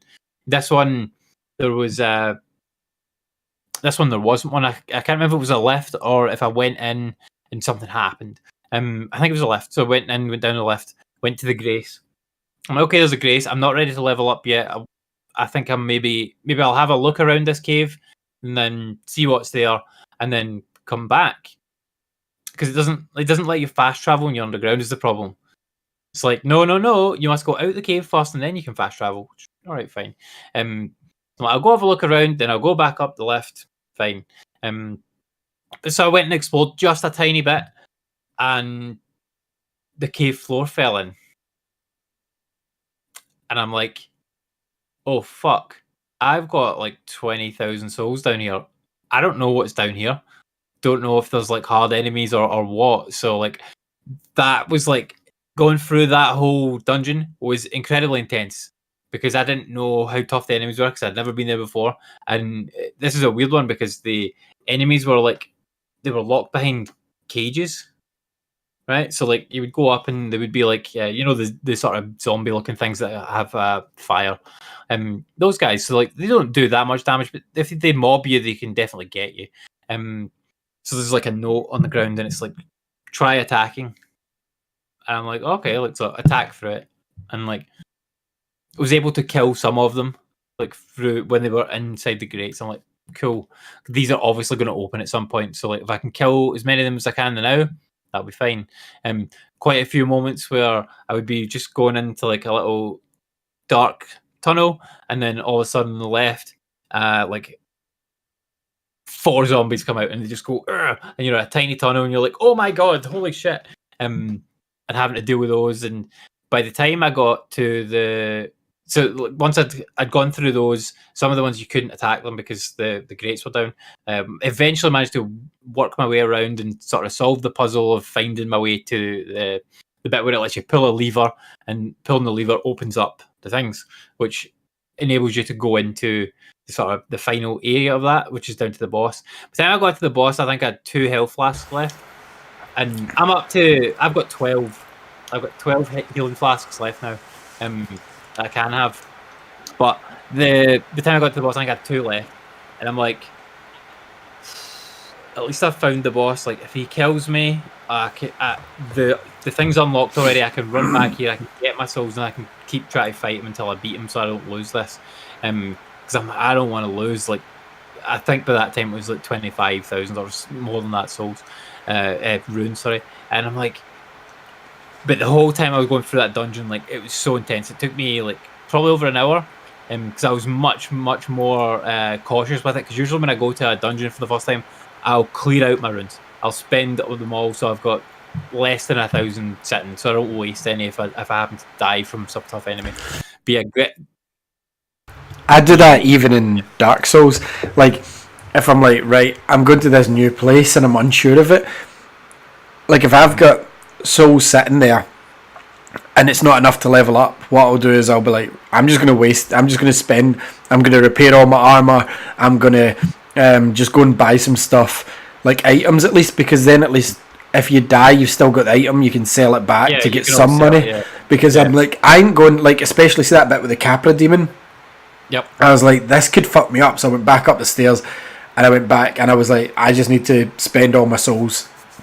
Don't get me wrong, like, there's a certain level, and it changes as your level. Like, I need now like 7,000 to level up. So see if I get like 1,000, I lose them, I'm not too bothered. Whereas like a few hours back, if I lost 1,000, I'd be like, oh no. Whereas now if I get to like 3,000-4,000, I'm like, I need to spend these. I need to like either redo my weapons, and half the time I'm spending money repairing weapons that I've ground down grinding for the souls in the first place. So it's stupid. But yeah, it's risk reward though, because it's like, can I push forward? Like, cause if I go back to spend these, like, am I going to still make it back through? And that's where I get stuck, because I'm like, it's balancing that. But yeah, I ain't giving away souls for fuck all, especially not in Dark Souls, where if you fall sometimes and they're down a bottomless pit, then sorry, that's where your souls are. Yeah, like so I got to the boss.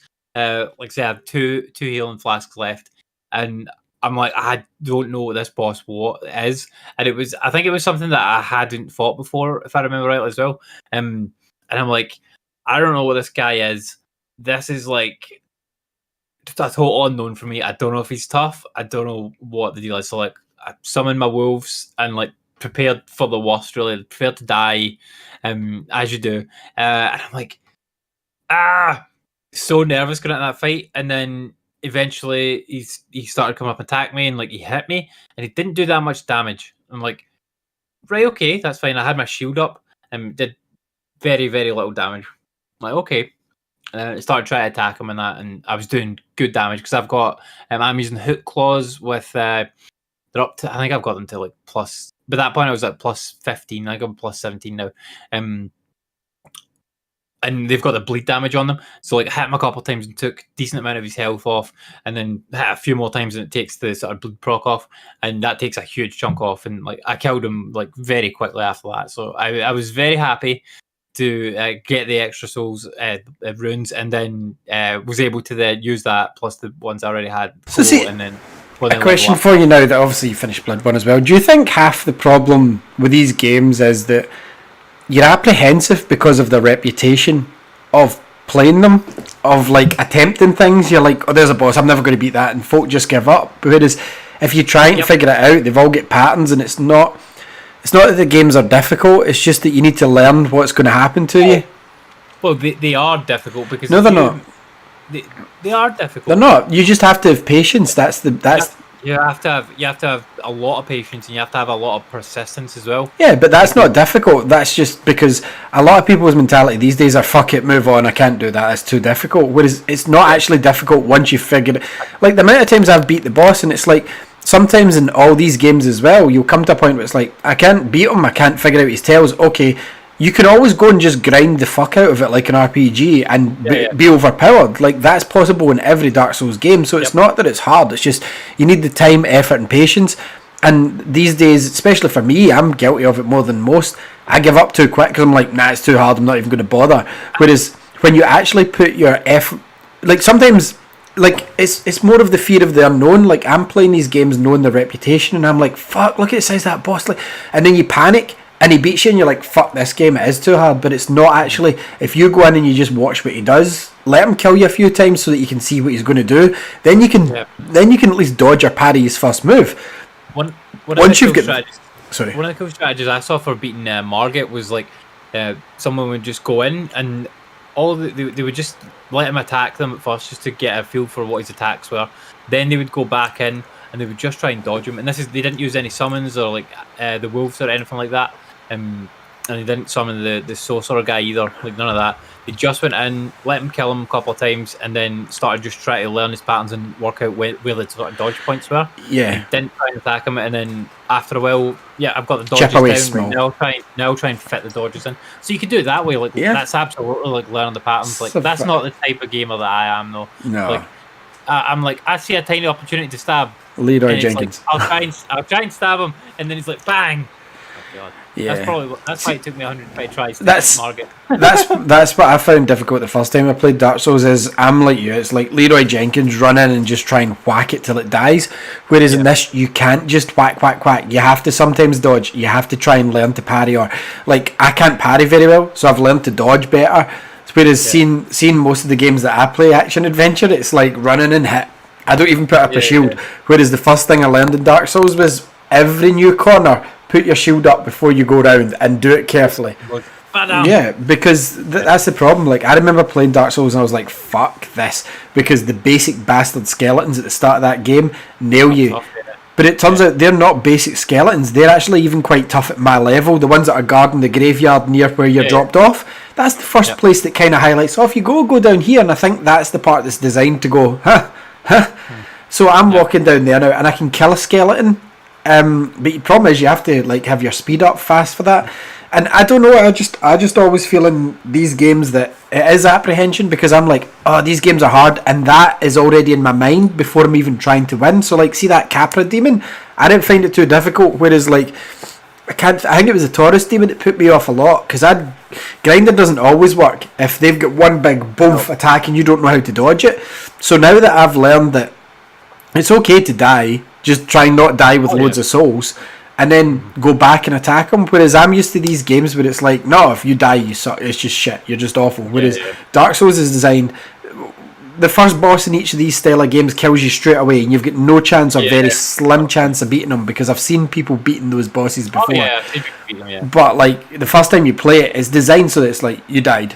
Okay, now you learn that you come back to life. Now what did you do wrong? And that's the problem. Is like it's too easy to go. This is too hard. It's not too hard. You're just not putting the effort in, and it's not like it's not like they're easy boss fights, but they're 100% doable. They might seem impossible the first time you play them, but my advice as a guy that sucks at these games is like you have to have the patience. You have to have your shield up. You have to be prepared to dodge, to sidestep. Whereas if you're like me and it's just like whack, 2 swords please, whack. It's not a good fucking option in these games. Yeah. What you want to have is a shield and something like a spear. I hate spears, but they're good to keep guys back sometimes. Now I'm just going in with an axe straight to their faces as quick as I can. But like, Elden Ring's a funny one, like because it gives you so many options, and some of the options are unbelievably powerful against some bosses. Like magic's almost cheating in that game from every video I've seen. Like once you get to a certain level, you can spam. Yeah. There's some weapons where like you can attach a magic to it and it like fucking absolutely destroys the bosses in like 1 or 2 hits. Like even some of the much more powerful guys. Like the way that the build that I've done is like a what you call a bleed build. So I've got my strength really high. Well, not really high. It's like 30 or something. And I've got my dexterity. Like that's what I'm building up just now. Like I'm at 20 odd dexterity, and I've got these hook claws that I've got to plus 17 now. And like those things like stack the bleed damage like something awful. So like I've been able to kill things because I'll be hitting away at the things and they'll do like a bit of damage, but these things attack fast. So you can get like 4 or 5, sometimes 6 hits in with this thing when you would only I've got one hit with a sword. Yeah, I've got like a big kind of sword that I can use as well that also does like bleed damage, and it does actually more damage when you hit it once. But it's slower. But it's much slower, so I can get 6 hits in for like maybe 1 hit on, or maybe 2 hits on this thing. And because I'm hitting it so much, like it builds up the sort of bleed meter on the enemy. You don't see that, but in the background, it's like it's building up. And once the bleed meter hits up, and then you hit them, it's like chunk. It takes a big chunk of their health off. So like that's the way that I've beaten basically every boss. So see all these strategies and stuff that you're talking about. I kind of know vaguely what you're talking about, but obviously you're deeper into this than I am. But like, I'm all the way fucking into this game. See when it came to people saying that Jedi Fallen Order was like a Souls game, it fucking isn't at all. Like 100%. The only thing that's similar to Souls is when you save, the enemies respawn in that game, and it doesn't make sense in the Star Wars universe why the enemies would respawn. So a load of folk were saying, so even the first reviews, remember they were coming out from big name guys, were saying, no, this is Star Wars Souls, and I played it, I'm like, this isn't difficult. Like this is the action game that I normally play. You run in, you whack. Yeah, sometimes you need to block or deflect back, but it's not Souls. There's no like pattern learning. There's no builds by any means. Yeah, there's a skill tree, but there's a skill tree in Lego. I'm not calling that Souls, but like I went back and played a bit of that the other night because I was like, is it like Souls? It's not. It's fucking not at all. Like I'm running through with boss enemies going zap zap zap, barely dodging, barely blocking, and it's like, why did this game make the enemies reappear? Like there was no need for it. Like I think it's just so that they took that mechanic from the Souls games. They and did. Went, like, but it doesn't we make want sense. This to be associated with the Souls games so that these people will come in and try it. Maybe when you put it on the harder difficulties, maybe it makes a difference. No, it doesn't. I don't think it does. I don't see how this game could get much harder. Like, it's not a difficult game. It doesn't. I don't think it benefits any from being like harder or anything. Like no, it doesn't. But like the thing is with this game, like Fallen Order, it's like, well, in canon, why did they come back alive when I meditate? Yeah, well, I mean, if you think you just sat and waited, right? So, like, you went killed a bunch of stormtroopers at a facility. No, right? they're the like same. They're the exact same ones. No, but like stormtroopers are all the same. What about the creatures though? When you're one of a kind mythical creature on that planet, and I don't know about those, right? Those don't make sense to respawn. Like, they should be like some of the bosses or minor bosses in like Souls games. They should die and they should not come back. But if you think of the stormtroopers, like they would get replenished. They replenish it, yeah. So that kind of makes sense. I get that, but yeah, they shouldn't have replenished the mythical creatures. But yeah, Elden Ring, like, this game is like unbelievable, man. Like, it's probably right now like my third, maybe even second favorite game of all time. Like, that's how much I'm enjoying this game, man. Like, it's got this Souls formula perfect for the way that I play it. Like, because I can cheese it past things when I'm like, oh fuck, this thing can kill me in 2 hits. Let me just get to the next grace. Let me just, there's a thing over there, like a wee shiny thing. I'll just go pick that up, and then I've achieved something running past all these fucking guys. And then I'll come back to that area like 2-3 hours later on after I've like leveled up a bit and worked out those type of enemies. And I won't breeze through them, but like I'll be able to take down those enemies and farm them for runes and whatnot. There's one area like up in the kind of right hand side of the map, like in the east. And when you get, I got there at first by like a portal, like, you know, these random portals you can go through, and it just sort of zaps you to fucking somewhere else on the map, and you're like, oh my god, I've never been here, I don't have the map for here, what the fuck is this area? And you immediately go into a building, and I was confronted by a giant fucking like bull, and I'm like, oh my god, this one's gonna destroy me. And like, you walk up to it, and normally when you go into an area and you get close enough, like the boss health bar comes up. You're like, here's the boss. Like the bear. Like the bear, yeah. So like that didn't happen with this guy, and I'm like, oh, okay. So then went closer to him, and it's like, oh, you can talk to him, and he didn't say anything to me. Like, all right, fine. Don't know what to do here. Like, there's nothing for me to do in here. I got the grace, and then I'm like, oh, go and have a wander around here. And there's like a giant bird thing at the bottom of the stairs. Should you get down? It looks like a statue, and I'm like, is this a statue or is this an enemy? And like, if you click in the R3 stick, it will like highlight you onto an enemy, and it's like, oh, this is an enemy. I'm like, oh, I guess I'll try and fight it. Like, oh my god, like, hit it and took off the tiniest sliver of health. Like, I've made a mistake here. And then yeah, he just as soon as he like wakes up, he's like, boom, boom, kills me in 1 hit. Like, okay, can't fight this guy yet. So like, went back, got my souls or runes back from that, and then went wandering around, and like, there's some like, little tiny enemies. So they're maybe a third of the size of your character. So like, your character's normal sort of human size. Yeah. These things are like little imps. I'm like, oh, these things will be like, just clear them out. They look like shadows almost, little shadow guys, because they're entirely black. Right, they're just like, all their armor, they're just black, they look like a shadow. I'm like, these things should be okay to fight. Like, started taking damage off one. Like, okay, he's taking quite a bit of damage. He should be okay to kill. Like, first one I killed it, no problem.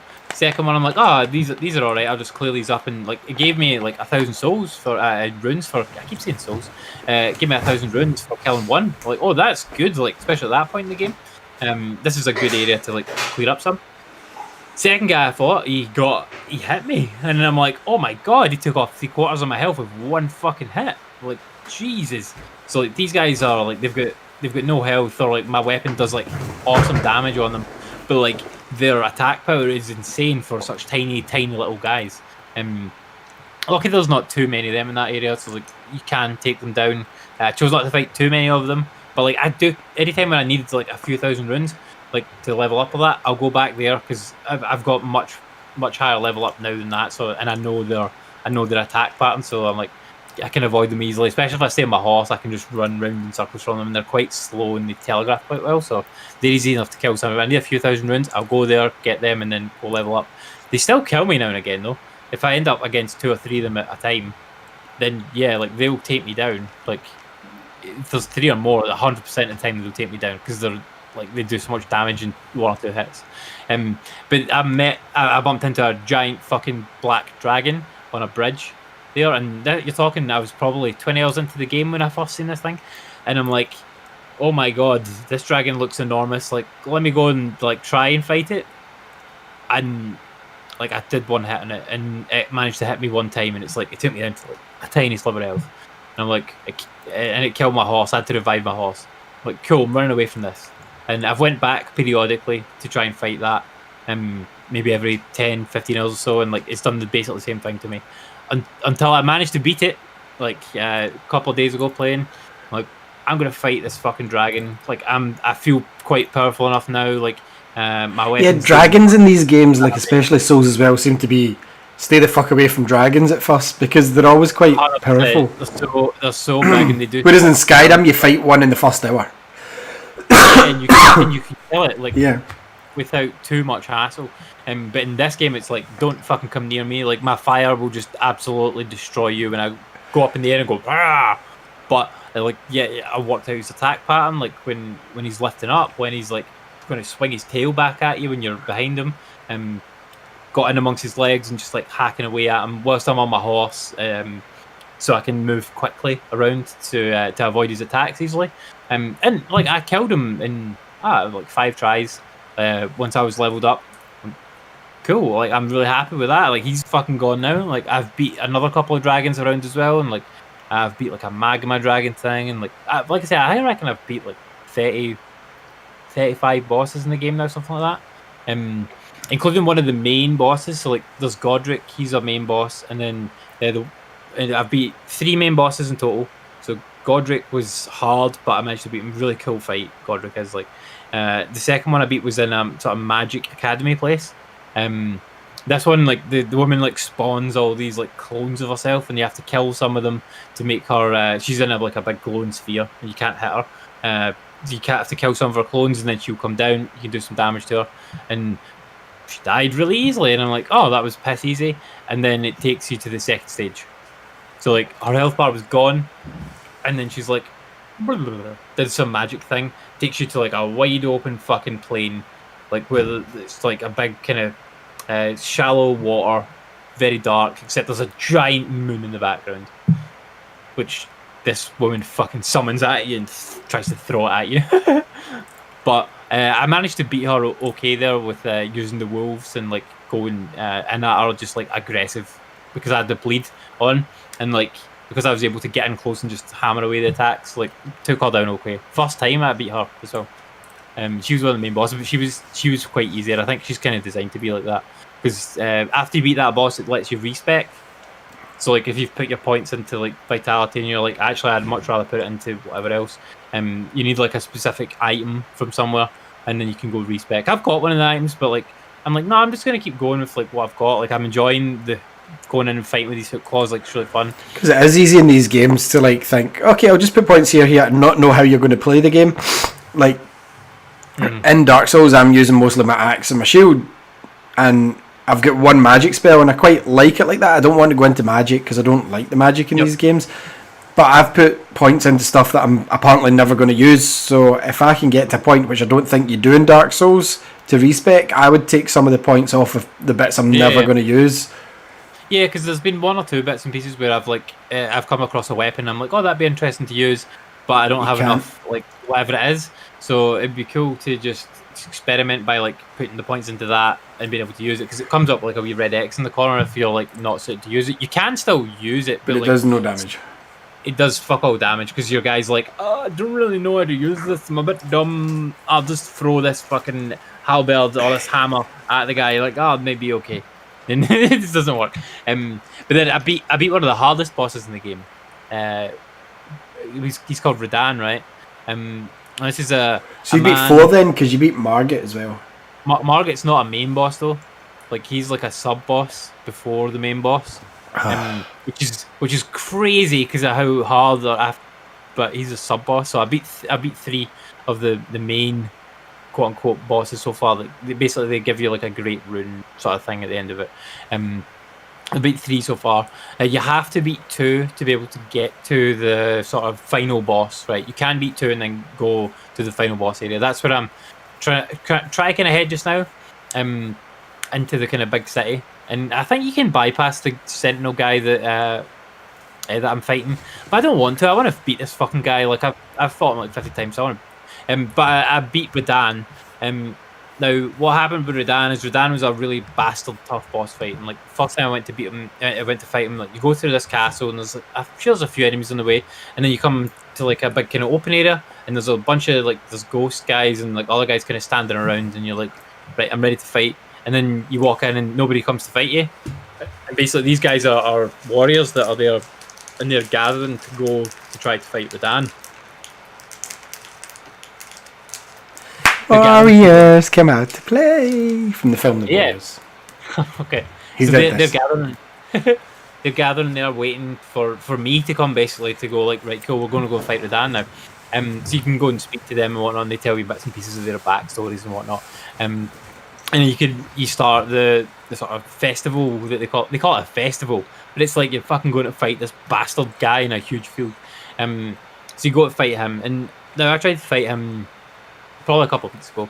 And you go there, and you can summon the guy in the first fight, Roger. Yeah. So you can summon him, like the sorcerer guy. It's the gold summon sign. So when you get to this field, there's loads of them around. So you can summon loads of fucking warriors to help you fight. So you're on your horse, you're running. The guy's miles away from you, and he's just casting these fucking crazy magic spells at you. There's one that's basically like a giant arrow sort of thing, or like a spear that he chucks at you that's magic, and if it hits you, it does massive damage. The other one is like he basically sends a wave of swords that go into the ground at you, and it's like wave of swords. You have to dodge that, and it tracks you as well, so you have to wait until it's near to you to dodge it. So because he starts so far away, like you have to dodge quite a lot of attacks to even get to him.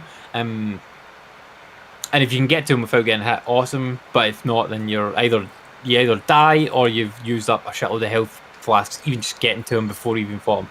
But the cool thing is on the way to get to him there, whilst he's doing that, there's all these like gold summon signs on the ground. So you go, summon the guy, and then all these warriors just appear and they help you out. So like I don't know if you rescued the giant pot guy earlier in the game. There's a giant pot called Alexander that's stuck in the ground. I've done that, and you whack him, he comes out. Yeah, so like he's at the fight and he helps you. There's like, see the big wolf guy, they do the snap fingers for? The guy with the big wolf head? Yeah. That guy's there, and then there's a couple other characters that you might have come across earlier in the game as well, and they'll show up there to help you fight. I'm like, oh, this is cool, like getting the fucking band together, and we're going to go fight this bastard. And yeah, you just absolutely wipe the floor with all of us each time. First few times I tried it, like, cool, I'm going to come back here way later. But then they patched the game, right? So they patched the game, and one of the things that happened as a result of the patch is that they made that fight easier. So they made his attacks do less damage, and they made him slightly more vulnerable to some of the attacks. I'm like, cool, time for me to go and fight him. They've obviously looked at it and rebalanced it, thinking like this boss might just be a bit too tough. And he was still a tough fight, even with all the summons and even with that. What actually turned out though is that they mistakenly patched the boss and made him easier in error, and they've now repatched that boss and made him harder. So I beat him when he was easy. I'm fucking cool with that. They patched it, not me. Like I beat him. He's done. He's dusted. He's away. But yeah, I thought it was really funny. Like I beat him in the easy phase, which was only like a week or like 5 days or something like that, where he was beatable, and then now he's rock hard again. So I'm pleased he's out of the way. And then yeah, just working through more bosses here, there, and everywhere. Like you just can go anywhere in this fucking map and just find random shit everywhere. You can find a cave, go down it, and just be like a random weird boss at the bottom. Or yeah, so many bosses. I can't believe how many bosses are in this game. Like it's insane. And I'm still coming across new enemies. Like even now, like new like normal enemy types. Like I just came across, it was like what's the new one? It was like one of the kind of slug things, and I came across one that was like the flower, shit like that. Just so many different things. Like I just absolutely love this game, man. It is unbelievably good, and this is what I prefer about it over like the other Souls games. Like, because I did really like Bloodborne, great game, but it did hit those points where you would get to a boss, you would try it 5 or 6 times, and you're like, I'm not leveled enough to be able to do this. Like at my gameplay level, right? I need to go away, grind for a few hours, and come back. So like you would go and you would run loops, like you're talking about. You would go to a specific area where you're like, I'm comfortable here. I know the enemy's attack patterns. I know that they drop a reasonable amount of souls or echoes in Bloodborne. I would just loop this area for a few hours, level up 10 times or so, go try the boss again, see if I can beat it. If not, I'll rinse and repeat until I can beat him. In Elden Ring, I don't find that I'm doing that at all. Like, I'm like, every time I come across a tough boss, I'm like, this is too hard for me right now. I'm going to go away somewhere else and have a different adventure and then come back here later. And like, that's what I love about it, because I'm not having to do the grind loops at all. Like I said, there's sometimes I'll go to like a couple of different specific areas where if I'm like, oh, I need 1,000 runes, I'll go and I'll kill that giant that I know exactly what it is over there that's piss easy to kill. That'll get me 1,000 runes to level up. Or I need 5,000, I'll go to that wee area with the shade guys, kill a few of them, that'll get me up to where I need to be. I find as well, like, I'm picking up all the materials that you can pick up on the ground, you know, like the flowers and shit. I find myself just picking up all of them as well.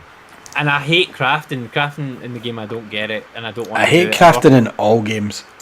Yeah, I just don't have any interest in like working out the pot. Apart from Zelda, I like the Zelda crafting. Like, just not, it wasn't crafting, it was cooking. I never did that once, remember? I like that, because I would just chuck all this random shit in a pot, and it'd be like, you've made an awesome thing that's going to boost your health or whatever. Cool. Nom. Because it's but in this game, like, I'm not bothered about crafting. So like, if I'm a little bit short of like leveling up or upgrading my weapon or whatnot, I just sell all that nonsense. Like, see all the flowers and stuff you pick up. I'm never going to use this. Sell it. Don't give a fuck. I've also sold quite a few of the, like, see all the kind of normal weapons that you pick up in the game. Like, all that stuff, I'm not bothered about. I've kept, I think, all the special weapons, just in case I ever want to use them, if I get those stats up to those level points. Because I'm like, this looks cool, but like, it's not the playstyle that I'm doing right now, but it might be interesting to maybe use it later, so I don't sell those, I keep them. But yeah, I love that so much. Just when you get stuck, go somewhere else. Like, that's amazing, and you can't do that in the end. No, Dark Souls, you can't do that. It's like, if you're stuck, find a place that gives you enough souls but you're comfortable in, like you said. And that's just all you have to do, because sometimes recognising the pattern isn't enough, because if you're taking fuck all off the boss, you need to level up. If you hit him and a decent chunk comes off, not even a quarter, but just you'll know, because see, if it's like a sliver, you're too weak, you shouldn't be in that area, you need to grind and level up. And like, that's not to say though that you couldn't beat those bosses. Like, you can with perseverance. It would take an age. Yeah, and it would take us an age of like learning the move, dodging, and because there's guys that do it. I seen a guy that fought Margit, took all the clothes off his guy and used like a basic stick and fought Margit, and it took a while, but he done it in a time-lapse video, and it was just like quack, quack, quack, quack, quack, quack, quack, and he basically said, all the bosses are easy, you just have to take your hits when you know there's an open. Like when he jams his spear in and couldn't move it, me and you don't have the patience to wait, and we're like quack, quack, quack, quack, quack, whereas he would do 2 hits and then just stay away from him, and he would wait for his next attack and dodge, and he would just wait for that move to come back where he gets stuck in the ground for a minute, and he would whack him twice and move away. See, I don't find playing it like that fun. Like, I like the way that I'm playing it, where I'll go in and my guy's like he's a rage monster. He goes in, he's like, I'm angry, I'm fucking my Wolverine claw, and then they try and hit me off. Block it. Oh fuck, he's really powerful. I'll jump my horse, I'll run around, I'll dodge him, I'll roll around. Like, that's what my guy is. Like, that's my tarnished guy. He's not. He doesn't give a fuck about magic really. He's experimented with it a tiny bit, and he's like, I don't like this. Like, so it's cool that you can just build your own story, and like, you can play your own game. Like, so this is the way that I'm playing it, and I'm having an amazing time with it. But like, other people they'll do an entirely magic build, and they'll go in and they'll run and they'll go ding ding bling bling and cast all these spells. Like my friend that beat it used the magic build, and he's like, he didn't find it hard, and that's his first Souls game he's finished. And then I watched the videos and I'm like, oh, I understand now, because like if you follow the simple steps of getting, there's a certain spell that boosts your magic and stops the refill gauge, so you can just go whack whack whack. And I seen a fight with a boss that descends slowly, and I've seen other guys going hardest boss in the game, and this guy just went in, cast his bubble spell so that there was no like wait time on the rejuvenation, and he just literally spammed whack whack whack magic at the boss. The boss didn't even take 2 steps towards him, and he was dead. He said, I didn't even see the boss. You just target him, whack, whack, whack. And it's like, is that fun to play? Like, I would rather finish Dark Souls the way that I'm doing it. Yeah, I've got 1 magic spell, but I'm basically doing it with an axe and a sword. And say, yes, I beat it. I had the patience and I beat it. I don't know if I'll finish Dark Souls this year. I hope to. Because I own Dark Souls 2 and 3. Like, I think I might get back to Elden Ring one day. Like, I didn't trade it. But at the moment, I'm quite far into Dark Souls in my mind. I've put hours into it, and I don't want to jump at this point, because that was my game, remember, I was trying to finish last year, and I've picked it back up, and I'm like, I feel progress now. It's just definitely Elden Ring just wasn't for me at that time, so I've put it aside. Demon Souls again is another good one, but I think Demon Souls the end challenge. And then as I was reading up on these this week, Andy, and I was speaking to you about it, and everybody I've spoke to agrees, but Sekiro Soul, whatever it's called, Shadows Fall Twice. Shadows Die Twice, yeah. That game's apparently harder than all the Souls games, because you can't level up like that. You can't overpower yourself. There's no levels. You just have to be skillful enough to win. Yeah. Because I didn't like that. Everybody that's played it that I can read it says, in Dark Souls, Demon Souls, even they said Elden Ring's not as difficult because of the reasons you've said as well. Demon Souls is the harder one, because you die, you're back at the start of the fucking level. It's not like shortcuts and bonfires. It's like, that's where you are, mate. And if you beat the boss, then you get one halfway. That's it. So like, in this one apparently though, it's like, yeah, you've got plenty of save points, but it's like, you can't, if you're stuck at a boss, you're stuck at him until you get good. That's the definition of get good in that game. That sounds terrifying to me. Like, if a boss beats you, it's not like, okay, I'll go and level up. It's like, no, there's no levels. You just have to, you need to beat them. Yeah, I don't like that. I played a little bit of Sekiro, and I didn't like the combat mechanics in it, because it's all about parrying with the sword. So like, and I can parry with a shield, I can dodge. In Bloodborne, you were parrying with a pistol, which is super weird, but like, I love that mechanic. It was cool. But in Sekiro, it's like, you've got to do your stance where you've got your blade like this, and then you got to go that was the right moment, and then the guy gets staggered, and you whack him. Yeah, it's similar to it's not as bad as that, to be fair. But what am I thinking of? Ghost of Tsushima. I think that's probably why I didn't pick up Ghost of Tsushima, because I didn't like Sekiro. Yeah, but it's not like that. It's more like Assassin's Creed when you parry. Yeah. Do you know, I can parry in Assassin's Creed, no bother. Like, it's just ping, stab, ping, stab. Yep. That's what Ghost of Tsushima's like. Mm-hmm. Rather than extreme timing. There are standoffs where it goes like old samurai style, and you have to kind of, but you don't have to fight the guys that way. That's a bit like, I don't know how to describe it compared to Assassin's Creed. It's a bit like, I don't know, imagine instead of assassinating the boss, you could choose, if you get to the right part, you can shout him and just say me and you one-on-one, and everybody else kind of stands back and it's just you two. But you've chose to do it that way. But you can also just chip off all the enemies around in like Assassin's Creed and then kill them. Yeah. I definitely need to go back to that game, because it was really, really good, and I was quite far into it. There are different stances, but you don't need to use them. You can play it the way me and you play Assassin's Creed. Like, you can run in, and what I did was I leveled up my assassination stuff, so I was basically playing Assassin's Creed, so it was like stab, and then it's a bit like the newer ones where if you're not leveled up enough, you might not kill them with a stab. You know, it's got that mechanic, but no, it's nothing like Sekiro, because I was shocked, because like, most of them say that obviously Demon Souls is one of the harder ones, then I don't know if it's Dark Souls 2 or 1, and then it says like Bloodborne, then Dark Souls 3 is one of the easier ones, and then Elden Ring somewhere in the middle just now, because it's still tough, but it's got options. But then I was reading it was like the true hardest From Software game, and it was like Sekiro Souls and Sekiro whatever it's called, and I can't imagine that. Like, a boss beats you and it's just like, no, you suck. So like, they definitely took the get good and just went, no, this is get good. You have to learn the attacks. I couldn't beat the first named enemy, and I tried it a bunch of times, and like, I felt like I was doing nothing.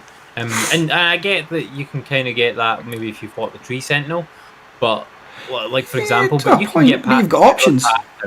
Yeah, you've got options. That guy's he's a maniac though.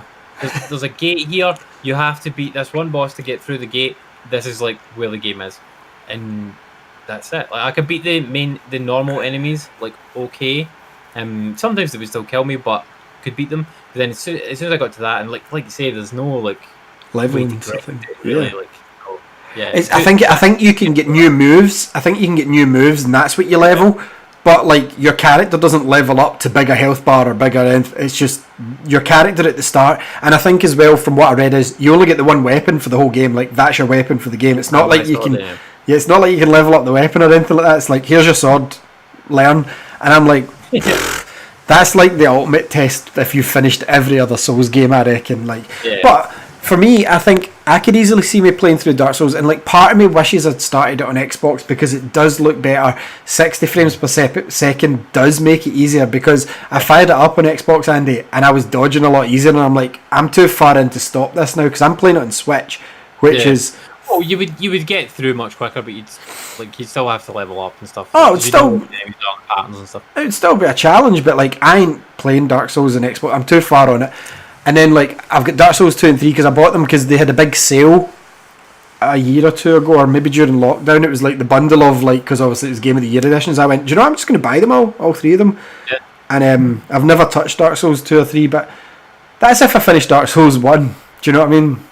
That's if I finish Dark Souls 1. Yeah, like I'm all the way in Elden Ring pretty much, I would say, until I finish it. Like that would be the only game that I play. Because anytime when I'm like, I'm going to go play a game, I'm like, it's Elden Ring, that's what I want to play. Like I've got Horizon still sitting there. I haven't touched it since I started Elden Ring at all. I forgot you were playing that, which is nuts. I loved Horizon 1 and it's fucking hilarious. Do you know what? You'll find it piss easy once you've finished off Elden Ring. Oh, probably, yeah. And like I was enjoying Horizon, but like it's not a hard game though. It's not. No. Like I wasn't craving the hard challenge or anything like that. I was seeing people talking about Elden Ring, and I'm like, I need to play this game. I need to play this game now. And then like starting it, I'm like, oh my god, this is fucking incredible.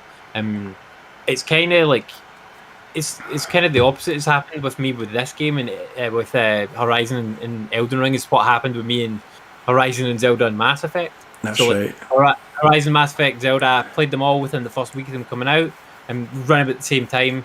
And I'm like, yeah, Zelda was cool. Mass Effect, yeah, it was interesting, and I went back to it way later. And Zelda, I was like played a bit of, and I'm like, I was really digging Horizon. I want to play. So I mainlined Horizon and then went back to Zelda way later. So like I'll do the same with Horizon once I'm done with Elden Ring. Bet you're glad Zelda's delayed to next year now. Yeah, definitely. I knew that was going to happen. See the fact that we didn't have a title, we hadn't seen anything after that trailer last year. I'm like, that's not coming this year. And I'm kind of glad for it in a way because there's rumours obviously we're going to get an Assassin's Creed game end of the year, the Basim one, and I'll be so interested to play that.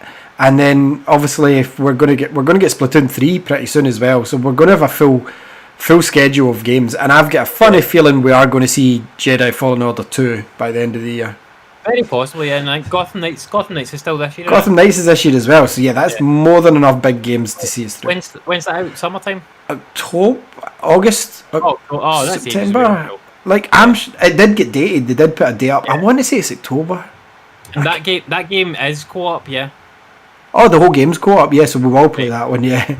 Yeah, because that's kind of the only thing that's disappointing about Elden Ring is that like they kind of pitched it as you've been able to play co-op, and it would have been cool to play through it together. Because I think you would get more out of it if like we were playing through it together. Yeah, I'd have stuck with it. You can do it, sort of, but it's not really playing it.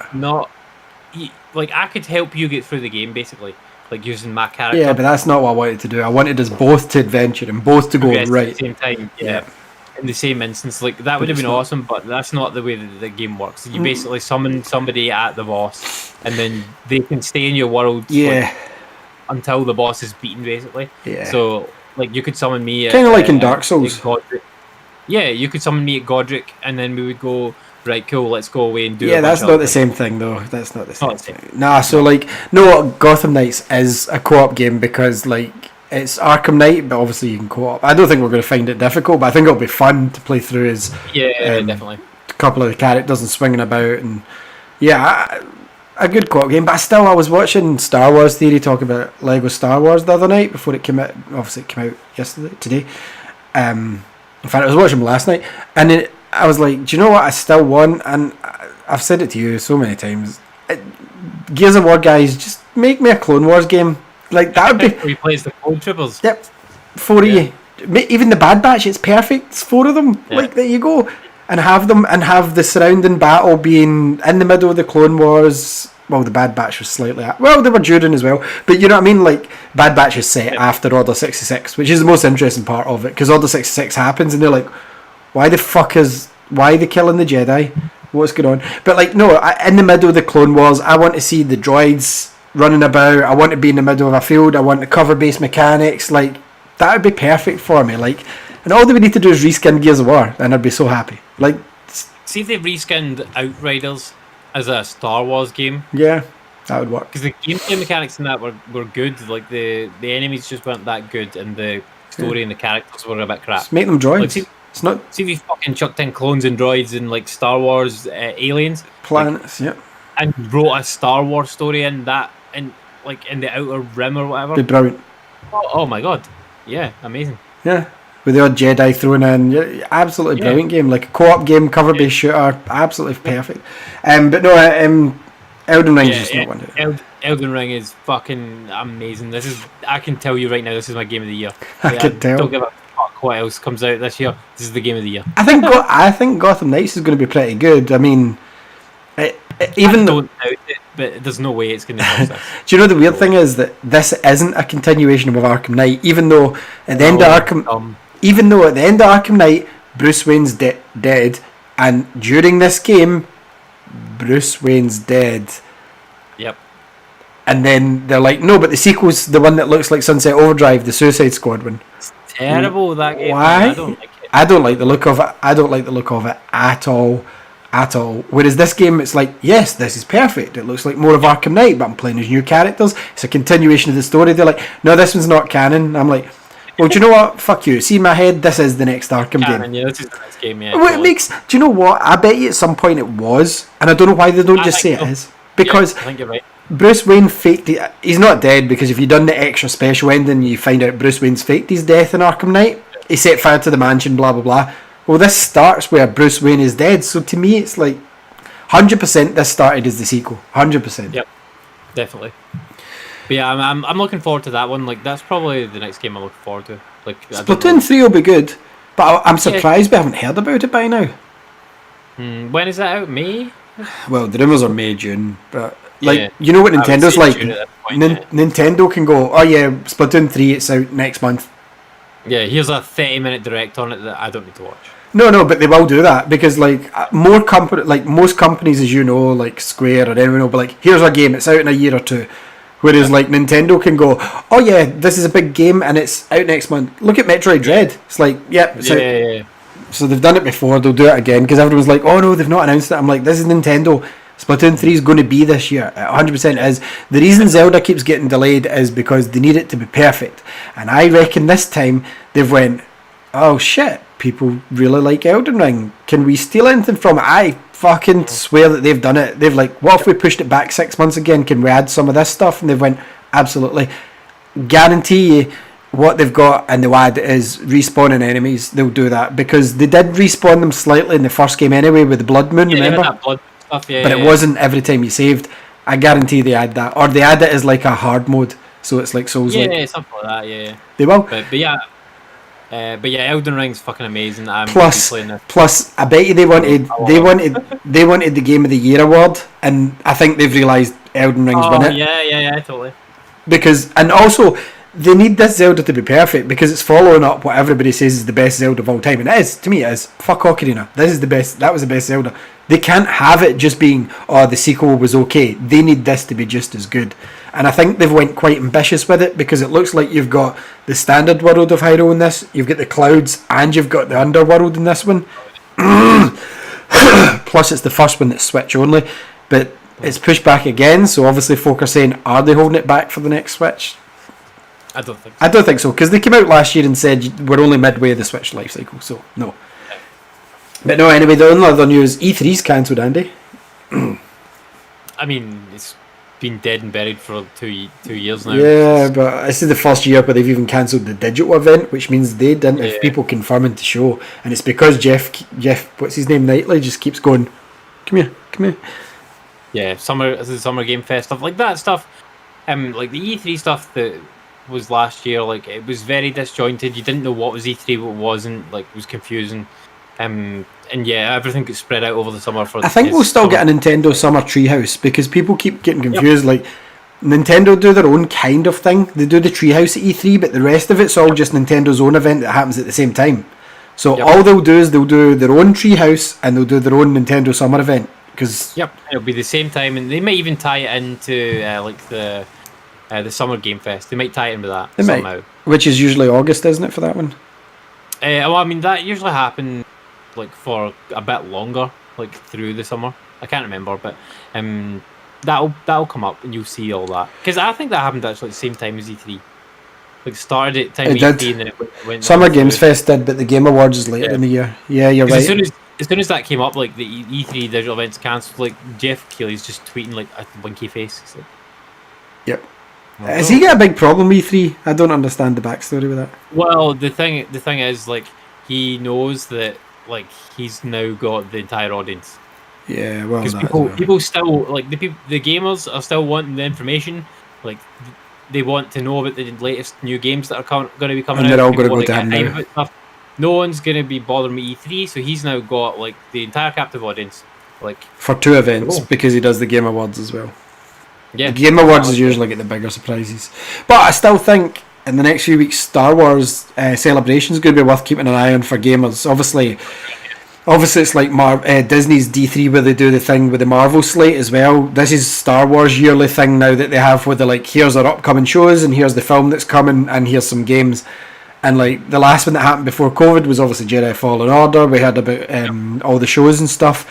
So we're going to hear obviously a lot about games as well because they've announced a shitload. Well, they didn't go too much detail because this is soon, but remember they said there's a strategy game coming, there's a High Republic game coming from Quantic Dream, there's an action RPG as well, and there's all these other games coming. We're going to find out more about them. It's not just going to be Fallen Order at this one.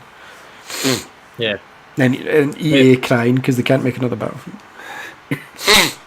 But yeah, look forward to me talking about more Elden Ring because I don't think I'll play anything else again. It's like Russ is back with the Euro Truck Simulator all over again every week. This is so much better than that though. Like it's so different. It's not. You need to play at least another one game. What if you see it? If you see it cheap, pick up Kirby. I think that would be a nice wee breather in between. You could easily play that alongside it. Maybe I'd rather probably buy Legos. It's like because especially that's a bigger game than you think, though, Andy. Around for £30. Yeah, did you see it? I could send you a link if you've not seen it. But yeah, it was like $29.87 or something. I seen it on base or one of those. I'll maybe buy that on payday. Yeah.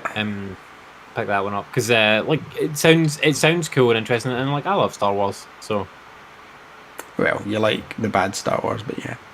I have Star Wars. I have more Star Wars Lego than you. So I love. You don't have more. You love Star Wars Lego. You don't have more Star Wars stuff than me. No, definitely not. No, not many people do. Anyway, yes, we'll finish up there. But thank you very much for watching. Apologies one last week. We'll be back next week with more of the same. Like, subscribe, share, all that good stuff. And yeah, we'll see you next week. Bye. Bye.